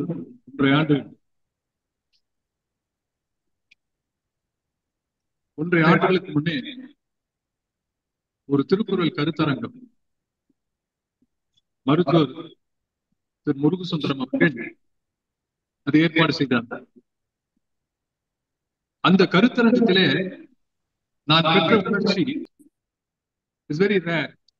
எத்தனையோ கருத்தரங்கங்கள் போறோம் வரோம் பேசுறோம். அதுவும் இல்லாமல் தொடர்ந்து நான் முருகு சுந்தரம் அவருடைய செயல்பாடுகளை பார்த்து கொண்டிருக்கிறோம். பல குறள் பாக்களை அவர்கள் வேறு கவிதை வடிவத்திலே கொடுத்திருக்கிறார், விளக்கங்கள் கொடுத்திருக்கிறார்கள். குறள் பாவை பற்றி நானும் சிந்தித்துக் கொண்டிருக்கிறார். ஒரு மேடைக்காக தயார் செய்து கொண்டு வந்து பேசுவது போல் அல்ல, முற்ற முழுதாக ஒரு எப்படி ஒரு குலாப் ஜாமுன் ஜீரால முங்குற மாதிரி இவர் வந்து அப்படியே திருக்குறள் முங்கியிருக்கார். ஒன்றை சொல்கிறேன், திருக்குறளை பற்றி பல பேர் எழுதுகிறார்கள். எனக்கு தெரிஞ்ச அந்த காலத்துல 10 பேர் திருக்குறள் 11 உரை, பரிமேலழகர், மணக்குடவர், இப்படி இன்று வரை இது தொடர்கிறது. என்னுடைய நண்பர்களே ஒரு 10 பேருக்கு மேல எழுதியிருப்பார்கள். அப்புறம் திருக்குறள் கருத்தரங்கம், திருக்குறளை பற்றி பேசாதவர் கிடையாது. வீட்டுல திருவள்ளுவர் படம் இருக்கிறது. திருவள்ளுவர் நெற்றியிலே என்ன இருக்க வேண்டும் என்று ஆய்கிறார்கள். திருவள்ளுவர் என்ன வண்ணத்திலே உடை அணிய வேண்டும் என்று ஆராய்ச்சி கொண்டிருக்கிறார்கள். அவர் எந்த மதத்தை சேர்ந்தவர், அவர் என்ன செய்தார், இந்த ஆண்டு இருந்தார், இதெல்லாம் நிறைய இருக்கிறது. ஆனால் ஒன்றை சொல்கிறேன், இது அத்தனையும் தாண்டி நான் என்னுடைய பதிவிலை, முகநூல் பதிவிலை கூட ஒரு முறை எழுதியிருந்தேன். ஒரே ஒரு திருக்குறளை பின்பற்றினால் போதும், அதுதான் நம்ம முக்கியம். பின்பற்றாமல் வேற எதை திருக்குறளை பற்றி பண்ணாலும் பிரயோஜனம் இல்லை. 1330 குறளையும் மனப்பாடமாக ஒப்பிப்பதில் பிரயோஜனமே கிடையாது. ஓங்கானந்த சுவாமிகள் ஒரு முறை சொன்னார், மேடையிலே பல பேர் பெரியவர்கள் இருந்தார்கள். சொன்னார், ஏதாவது ஒரு குறளையாவது பின்பற்ற வேண்டும் என்றார். ஆகவே இன்றைய தினம் இந்த குறள் நெறி மருத்துவர் என்ற இந்த விருது வழங்கக்கூடிய முக்கிய காரணமாக நான் நினைப்பது என்ன என்றால், அவர்கள் திருக்குறளை பின்பற்றி வாழக்கூடியவர், அதுதான் சிறப்பு. வள்ளுவர் மருந்து என்று 95வது அதிகாரம், வள்ளுவர் எல்லாரையும் அதிகாரம் பண்ணிதான் பழக்கம் இருக்கும். சில இடங்கள்ல காரமா இருக்கும், அதிகாரமா இருக்கும். சொல்லிடுவார், ஒத்ததறிவான் உயிர் வாழ்வான், மற்றெல்லாம் செத்தாரும் வைக்கப்படும். போயிட்டார், you are equal to a dead body. இந்த அளவு பேசக்கூடியவர் மருந்து என்ற அதிகாரத்திலே 95வது அதிகாரம். அது பொருட்பாலில ஒளிவியல் ஆரம்பிப்பதற்கு முன் முடிகிறது. அதுக்கு பிறகு குடிமை பற்றி வருகிறது. அது சென்ட்ரல் ஸ்பேஸ்ல வச்சிருக்காரு. அதுல இருக்கக்கூடிய 10 குறளிலே எப்படி மருந்து இருக்க வேண்டும், எப்படி நோய் எப்படி வருகிறது போகிறது, இதெல்லாம் பற்றி பேசியவர் 2 குறளைத்தான் மருத்துவருக்காக சொன்னார். 8, 9. ஒன்று எல்லாருக்கும் தெரியும், நோய் நாடி, நோய் முதல் நாடி, அது தணிக்கும் வாய் நாடி, வாய்ப்ப செயல். 2வது இன்னொன்று இருக்கு. என்ன என்று சொன்னா, உற்றான் அளவும் பிணி அளவும் காலமும் கற்றான் கருதி செயல். இது ரொம்ப முக்கியம். இந்த 2 தான். இந்த 2 குறளை யாரு பின்பற்றுகிறார்களோ அவர்களுக்கே ஒரு 10,000 பேர் இருக்கிற கூட்டத்திலே இவர்தான் குறள் நெறி மருத்துவர் என்று பட்டம் கொடுக்க முடியும். அது பாஸ் மார்க் தான். ஆனால் முருகசுந்தரன் என்ன செய்தார், இந்த 2 குறளையும் தாண்டி சிந்தித்திருக்கிறார். வள்ளுவர் மருந்து என்ற அதிகாரத்திலே எழுதிய மருத்துவத்துறையை சம்பந்தப்பட்ட விஷயத்தை தாண்டி மற்ற பல 100 குறள்களிலே எங்கெல்லாம் ஒரு மருத்துவனுக்கு அது தேவைப்படுகிறது என்பதை எண்ணி பார்த்தாரே, அங்குதான் அவருடைய பெருமை நிலைத்து நிற்கிறது. நீங்க படிக்க வேண்டும். ஒன்றே ஒன்று சொல்றேன். ஒரு மருத்துவர் இருக்கிறார், நல்ல மருத்துவர். எனக்கு தெரியும், சில பேர் சொல்லுவாங்கன்னா இங்க நண்பர்கள் இருக்கிறார்கள். எனக்கு தெரிந்த நண்பர்கள் எல்லாம் ரொம்ப அன்பான மருத்துவர்கள். சில மருத்துவர் அந்த காலத்துல இருந்திருக்காங்க, கடுகடுன்னு இருப்பாங்க. எல்லாம் என்ன சொல்லுவாங்க அப்படின்னா, சார் ரொம்ப நல்ல டாக்டர் சார், பேசவே முடியாது சார், உருன்னு இருக்கா சார், கோபமா இருக்கா சார். அவர் எழுதுகிறார், இன்சொல் இனிதி என்றல் காண்பான் எவன் போலோ வன்சொல் வழங்குவார். அதை ஒரு மருத்துவன் கடைபிடிக்க வேண்டும் என்று எழுதுகிறார். இனிய உளவாக இன்னாத குரல் கரியிருப்ப காய்க வந்தற்றோங்க ஒரு பேஷண்ட். ஒரு காலத்திலே இந்த தமிழ்நாட்டிலே ஹாஸ்பிட்டல்ல பேர் கிடையாது, ஆஸ்பத்திரி. அதுக்கு ஆஸ்பத்திரின்னு போட்டான், அது தெரியல. இப்ப அதுக்கு வேற மொழி மாற்றம் செய்து கொண்டிருக்கிறார்கள். ஒரு காலத்துல அதுக்கு பேர் வந்து ஆதுர சாலை. சமண மடங்கள் எல்லாம் இருக்கின்ற நேரத்தில் இந்த காலத்துல ஆதுர சாலை. First of all pacify the people. மருந்து கொடுத்து படப்படப்பா அடக்கிறது இல்லை. டாக்டரை பார்த்த உடனே மகிழ்ச்சியா இருக்கும். டாக்டரை பார்த்து பயப்படக்கூடாது. அடக்கமுடைமை, அன்புடைமை, அருளுடைமை, பண்புடைமை, இப்படி பலவிதமான அதிகாரத்தில் எல்லாம் உள்ளே சென்று இத்தனை குவாலிட்டிஸுக்கும் டாக்டருக்கு இருக்கணும்னு எழுதியிருக்கிறார். இதை பற்றி கருத்தரங்கம் நடத்தி இருக்கிறார். இவருக்கு கொடுக்காது யாருக்கு பொருள் நெறி மருத்துவர் என்று அதை தன் வாழ்க்கையிலே கடைபெற்றுக் கொண்டிருக்கிறார். ஆக குரலை பற்றி பல பேர் பேசுகிறார்கள். இது ஒரு ஆரம்பமாக நான் நினைக்கிறேன். இதை வந்து பாப்புலரைஸ் பண்றதுக்கு காரணம் என்னன்னா, குரலை பற்றி விளக்கங்கள் கூறியவர்களாம் மிக பிரமாதமாக மாலை மரியாதையோடு பெரிய பெரிய கூட்டங்களை நடத்தி அலங்கார தோரங்களோடு வரவேற்பு கொடுக்கிறார்கள். என்ன, குரலுக்கு விளக்கம் எழுதியிருக்கிறேன். புதிதாக இருக்கிறமா? இல்ல, பழசுதான். அதே விளக்கம் தான். ஏற்கனவே நீங்க வந்து இதுல நெட்ல போய் பாத்தீங்கன்னா, எடுத்த உடனே புலியூர் கேசிகன், அதுக்கப்புறம் மூவா, அதாவது புலியூர் கேசிகன் வந்து பரிமேலழகர், அப்புறம் மூவா, அதுக்கப்புறம் சாலமன் பாப்பையார், அதுக்கப்புறம் இன்னும் இவர் ஒருத்தர், இது மாதிரி யாரெல்லாம் வேணுமோ அதை எழுதிக்கிறாங்க. அண்ட் இவங்கெல்லாம் ஒரு அஜெண்டாவோட எழுதுறோம். they are also having an agenda. எந்த அளவுக்கு அதை எழுதுவது. இது எல்லாத்தையும் தாண்டி திருக்குறளை பின்பற்றுகிறவர்களுக்கு, ஒரு குறளையாவது உண்மையிலே பின்பற்றவர்களை தமிழ்நாடு பாராட்ட தொடங்க வேண்டும் என்பதனுடைய முதல் புள்ளியாக குவியத்திலே இன்றைய தினம் நாங்கள் இதை செய்கிறோம். கைதட்டலாம். இது என்னுடைய நண்பர் டாக்டர் சொக்கலிங்கம் அவர் சொல்லுவார், கைதட்டினா இதே இன்னும் யாராவது தட்டுங்க அப்படி. ஆகவே நம்ம வந்து ஃபாலோ பண்ணணும். இன்னொன்று வந்து கடந்த 7 வாரங்களாக எங்களுடைய குவிகம் நிகழ்ச்சியிலே, ஞாயிறுதோறும் இருக்கக்கூடிய குவிகம் நிகழ்ச்சியிலே தொடங்குவதற்கு முன் ஒரு அதிகாரத்தை ஒரு நண்பர் படித்து அதனுடைய உரையையும் கொடுப்பதாக நாங்கள் 7 வாரங்களாக கடைபிடித்துக் கொண்டு வருகிறோம். எனவே குவிகத்தினுடைய இதயத்துக்கு மிகவும் நெருக்கமானது குரல். அந்த குரலை நாங்கள் எப்படி பின்பற்ற போகிறோம் என்று சொன்னால், நாமும் பின்பற்ற வேண்டும், அதை பின்பற்றுகிறவரையும் பாராட்ட வேண்டும்.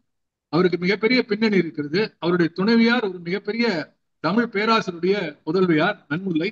ஆகவே அது பேரை கேட்டாலே நல்லா மாதிரி இருக்கும். அந்த மாதிரி பேரே வைக்க முடியாது. இப்ப இருக்கிற பல பேர் வந்து தமிழர்கள் உச்சரிக்க முடியாத பேர். ஆனா தமிழர்கள் தமிழையே உச்சரிக்க மறந்திருக்கிறார்கள். யா கிடையாது, லா கிடையாது, ரா லா எல்லாத்தையும் கவலைப்படுறாங்க. ஆகவே ஒரு மிகப்பெரிய பாரம்பரியத்திலே வந்திருக்கக்கூடிய முருகு சுந்தரம் அவர்கள் தன்னுடைய அயராத உழைப்பினாலே இன்றைய தினம் மிகப்பெரிய ஒரு மருத்துவராக இங்க தமிழகத்திலே அறியப்படுகிறார். அது மட்டுமல்ல, அவருடைய யூடியூப் நீங்க போய் பார்த்தா தெரியும். எளிமையான தமிழ்ல கொஞ்சம் கிண்டல், நையாண்டி, கேலி, நகைச்சுவையோட சின்ன சின்ன விஷயங்கள் எல்லாம் மிக அருமையாக அவர்கள் கொடுத்து கொண்டிருக்கிறார்கள். ஆகவே இப்படிப்பட்ட ஒரு நபரை பாராட்ட வேண்டும். பல துறைகளிலே மீடியானா, இன்னைக்கு இருக்கிற மீடியா சின்ன பசங்களுக்கு போனால் இயல்பா சொல்லுகிறார். தோணுன்னு இல்லை. போன ஒரு 10 நாள் முன்னாடி எங்க வீட்டுக்கு வந்திருந்தார். ஒரு நிகழ்ச்சிக்கு அழைப்பதற்காக நான் வந்து வணக்கம் சொல்லிட்டு கூட போனேன். அந்த வாசலை தாண்டமுன்னே, ஐயா வீட்டுக்குள்ளே இருங்க, நீங்க செருப்பு போடல, வெறும் கலரோட வந்துடாதீங்க. அவருடைய மருத்துவத்துடைய அந்த attention to the details of whomsoever, அது ஒரு பக்கம் இருக்கு. ஒரு மிக தேர்ந்த மருத்துவர். ஆனால் அதுக்கு பின்னணி கொடுப்பது, இத்தனை தேர்ச்சிக்கும் இத்தனை பெருமைக்கும் அடித்தளம் என்ன என்று ஆராய்ந்து பார்த்தால், அளப்பரிய ஆற்றலுடைய திருவள்ளுவனுடைய மாசற்ற வார்த்தைகள், அதை பின்பற்றக்கூடிய ஒரு மாசற்ற பண்பு. எனவே அவரை நாமெல்லாம் கரவொலி கொடுத்து இந்த நல்ல நாளிலே குரல்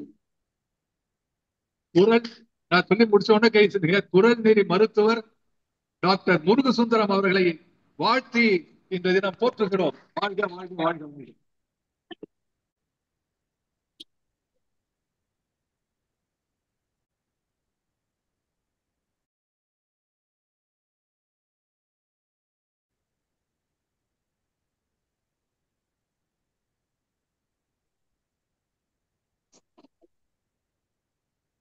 எல்லோருக்கும் இனிய மாலை வணக்கம்.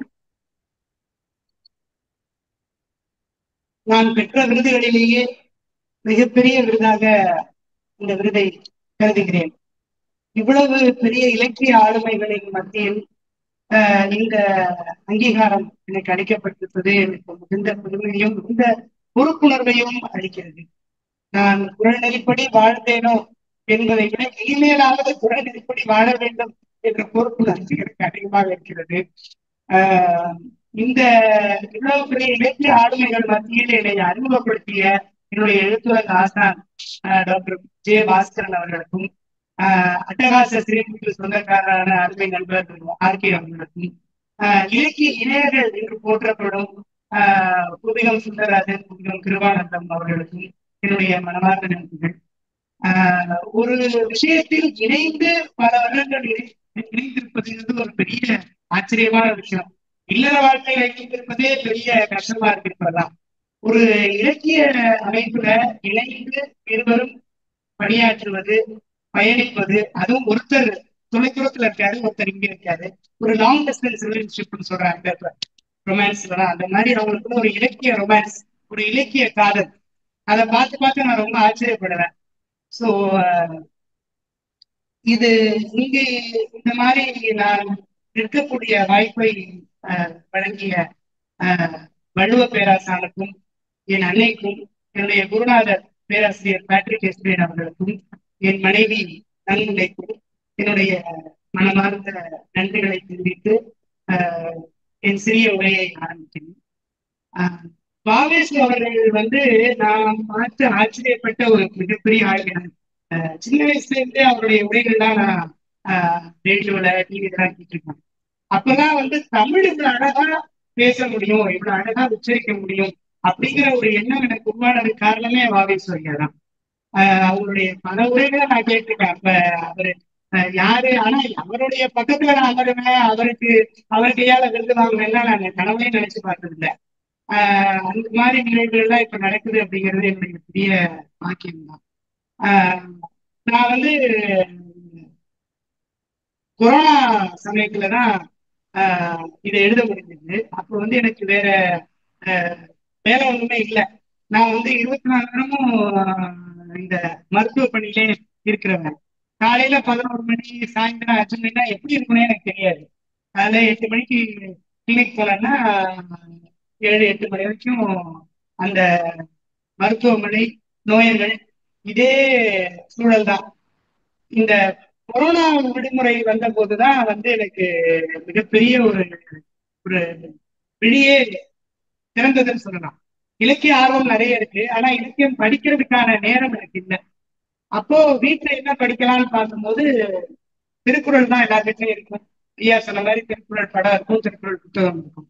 ஸோ திருக்குறள் படிக்க ஆரம்பிச்சேன். எனக்கு இந்த ஒரு பசித்த குழந்தைக்கு எல்லாமே உணவா தெரியும் இல்லையா, அது மாதிரி திருக்குறள் படிச்ச உடனே ஒரு மருத்துவனா பார்க்கும்போது எல்லாமே அது ஒரு மருத்துவ பொருள் இருக்கு மாதிரியே தெரிஞ்சது. 1330 குறளையும் அறப்பால், பொருட்பால், காணிக்கைப்பால் மூணுலையுமே எனக்கு ஒரு மருத்துவ பொருள் இருக்கிற மாதிரியே ஒரு உணர்வு இருந்தது. ஸோ அதுல ஒரு 50 குறள் எடுத்து முதல்ல 40 குறள் எழுதுறேன், அப்புறம் ஒரு 10 குறள் சேர்த்துருக்கேன். அதுல இருந்து ஒரு எனக்கு தெரிந்த எனக்கு பட்ட மருத்துவ பொருளை ஒரு பக்க அளவுல எழுதி நான் வாட்ஸ்அப்ல எல்லாருக்கும் அனுப்புனேன். அது எல்லாருக்கும் பிடிச்சிருந்துச்சு, நல்ல வரவேற்பு அடைஞ்சது. அதுதான் ஒரு நூலா தொகுத்து வெளியிட்டேன். ஜனவரி 2023 அதை புத்தக கண்காட்சியில வெளியிட்டோம். அப்போ அது வெளியிட்ட பிறகு ஒரு 2 மாதங்கள் கழித்து வாவேசு ஐயா தலைமையில பாஸ்கரன் சார், ஆர்கே சார் அவங்க எல்லாம் சேர்ந்து கருத்தரங்கம் நடத்துவாங்க. ஒருத்தரும் 10 குறள் எடுத்து அவங்களுடைய பார்வையில அதை விமர்சனம் செய்து ஒரு கருத்தரங்கம் மாதிரி வெளியிட்டாங்க. அப்ப அந்த கருத்தரங்கம் முடிவுல வாவேசு ஐயா உரையாற்றிய பிறகு அவர் எனக்கு இந்த குறள் நெறி மருத்துவர் அப்படிங்கிற விருது வழங்கினாங்க. அப்போ அந்த விருதை ஒரு ஆவணமா வழங்கணும் அப்படின்னு சொல்லி கும்பியம் திருவாளர் ஐயாவும், சுந்தரராஜன் சாரும், வாவேசு சாரும் மற்ற நண்பர்கள் எல்லாரும் சேர்ந்து ஒரு முயற்சி எடுத்து கொடுத்துருக்காங்க. ஸோ இதுக்கு நான் பெரிய நன்றி கடன் பட்டிருக்கேன். நான் குரல் நெறிப்படி ஒரு மருத்துவராக இருந்தேனா அப்படிங்கிறது என்னுடைய என்னுடைய நோயர்கள் தான் சொல்லணும். ஆனா நான் வந்து ஆரம்பத்திலேருந்தே என்னுடைய குருநாதருடைய வழிகாட்டுதலின்படிதான் நான் செய்யறேன். அவர் எனக்கு சொல்லி கொடுத்தது இதுதான். அதாவது வில்லியம் ஆஸ்லர் அப்படின்னு ஒரு பெரிய ஆங்கில மருத்துவ மேதை இருக்காரு. அவர் தான் ஃபாதர் ஆஃப் மாடர்ன் மெடிசன் சொல்லுவாங்க. அவர் சொல்லுவாரு, listen to the patient, he is telling you the diagnosis. நீ வந்து டயக்னோஸ் பண்றதுக்கு ரொம்ப கஷ்டப்பட வேண்டாம், நிறைய டெஸ்ட் எல்லாம் பண்ண வேண்டாம். நீ நோயர் சொல்றத காது கொடுத்து கேட்டா போதும். அதை வந்து அதுலயே நீ வந்து டயக்னோசிஸ் பண்ணிடலாம் அப்படின்னு. ஸோ அதை வந்து ஹிஸ்டரி டெஸ்டிங்னு சொல்லுவாங்க. நம்ம ஒரு நோயர் வந்து தன்னுடைய நோய் பற்றிய அறிகுறிகளை அவர் விளக்கும் போது நம்ம பொறுமையா காது கொடுத்து கேட்டாலே அவர் தன்னுடைய நோயை அவர் வாயாலே அவர் சொல்லுவார். அப்படிங்கிறத ஈஸியா கண்டுபிடிச்சிக்கலாம் அப்படிங்கறத ஒரு வில்லியம் ஆஸ்லங்கிற மருத்துவ மேதை 1800 சொல்லியிருக்காரு. அதுதான் எங்களுடைய குருநாதர் பேட்ரிக் எஸ் சார் அடிக்கடி சொல்லுவாங்க அவங்க கிளாஸ் எடுக்கும் போதெல்லாம். ஸோ அதை வந்து நான் வந்து குரல் படிக்கும் போது பார்த்தேன். அவர் சொல்றாரு, என் பொருளவாக சில சொல்லி தான் பிறர்வாய் நுண்பொருள் காண்பதறிவுங்கிறாரு. சோ அது ரொம்ப எனக்கு ஆச்சரியமா இருந்துச்சு. அது ஒரு 1800 ஒரு ஆங்கில மருத்துவ மேதை தான் சொன்னாரு. நம்ம நினைச்சிட்டு இருந்த விஷயத்த 2600 வருஷத்துக்கு முன்னாடி ஒரு தமிழர் சொல்லியிருக்காரு அப்படிங்கிறத பார்க்கும்போது நான் ரொம்ப ஆர்வத்தோட படிக்க ஆரம்பிச்சேன். என் பொருளவாக சில சொல்லினா அதாவது ஒரு தான் பிறர்வாய் நோய்பொருள் காண்பதறிவு அதை முதல்ல எடுத்துக்கணும். ஒரு நோயர் தன் நோயை பற்றி விளக்கி சொல்லும் போது அது இருக்கக்கூடிய நூற்றுல நல்ல கவனமா கேட்டு அதை வந்து நம்ம மருத்துவம் அறிவை கொண்டு அதை வந்து நம்ம டயக்னோஸ் பண்ணி நம்ம டயக்னோஸ் பண்ண விஷயத்த அந்த நோயரை வந்து பதற்றம் அடையாம அவருக்கு இந்த வியாதி இருக்கு இப்படி வைத்தியம் பண்ணலாம் அப்படிங்கிறத என் பொருளதாக சிலை சொல்லி, அதாவது நாம சொல்றது செல்லுபடி ஆகும்படி அவருக்கு புரியும்படி அவருக்கு புரிகிற மொழியில அவருக்கு புரியக்கூடிய வழியில எளிமையா சொல்லணும் அப்படிங்கிறத வள்ளுவர் சொல்றாரு. சோ இது வந்து மருந்துங்கிற அதிகாரத்துல இல்ல, வேற ஒரு அதிகாரத்துல வருது. சோ இது மாதிரி பல இடங்கள்ல வந்து மருந்துங்கிற அதிகாரத்தையும் தாண்டி பல இடங்கள்ல சொல்றாரு. ஒரு மருத்துவர் வந்து தான் ஒரு 5 வருஷம் படிச்சு அதுக்கப்புறம் வந்து போஸ்ட் கிராஜுவேஷன் படிச்சு அதுக்கப்புறம் ஒரு 20-25 வருஷம் அனுபவப்பட்டு கூட பல நோய்களை கண்டுபிடிக்க முடியாது. புதுசா நோய்கள் வருது, அதுக்கான புது மருத்துவ முறைகள் வருது. மருத்துவரால் சரி செய்ய முடியாத நோய்கள் இன்னும் பலது இருக்கு. அப்படி இருக்கும்போது அதை வந்து நம்ம ஒரு ஒரு மிக எளிமையாக வள்ளுவர் வந்து 2600 வருஷத்துக்கு முன்னாடியே ஒரு 10-15 வருஷம் படிச்சு அதுக்கப்புறம் ஒரு 20 வருஷம் அனுபவப்பட்டு ஒரு மருத்துவர் கத்துக்க வேண்டிய விஷயத்த வெறும் 1.25 அடியில 7 வார்த்தையில சொல்லிடுறாரு. ஐயா சொன்னாங்க இல்லையா, நோய் நாடி நோய் முதல் நாடி அது தணிக்கும் வாய் நாடு வாய்ப்பு செயல். நோய் நாடி அப்படின்னா நீ டயக்னோஸ் பண்ணு. முதல்ல அந்த என் பொருளமாக சில சொல்லி தான் பிறவாய் என் பொருள் காண்பதறிவு நோயர் சொல்லும் கவனமா கேட்டு அதை டயக்னோஸ் பண்ணு. நோய் முதல் நாடி நீ டயக்னோஸ் பண்ணா மட்டும் பத்தாது, அதற்கான காரணங்களை கண்டுபிடி. இந்த காஸ் என்னுடைய மருத்துவ புத்தகங்கள் பார்த்தா எல்லாம் பெரிய பெரிய புத்தகங்களா இருக்கும். அந்த ட்ரீட்மெண்ட்டுங்கிற ஆஸ்பெக்டே இருக்காது. ட்ரீட்மெண்ட்டுங்கிற இடத்துல என்ன போட்டிருப்பாங்கன்னா ட்ரீட் த காஸ்ன்னு போட்டிருப்பாங்க.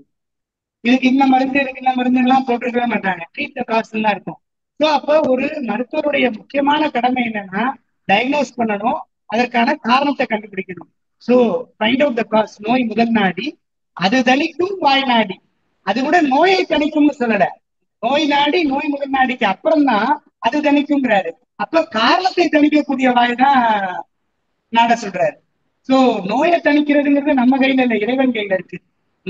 என்னுடைய குருநாதர் வந்து அவருடைய டேபிள் வச்சிருப்பாரு, I only dress the wounds, God heals them போட்டிருப்பாரு. சோ நாம வந்து காயத்துக்கு மருந்துதான் போடலாமே ஒழிய அந்த நோய் குணமடைவது அப்படிங்கிறது இறை அருளாலதான்.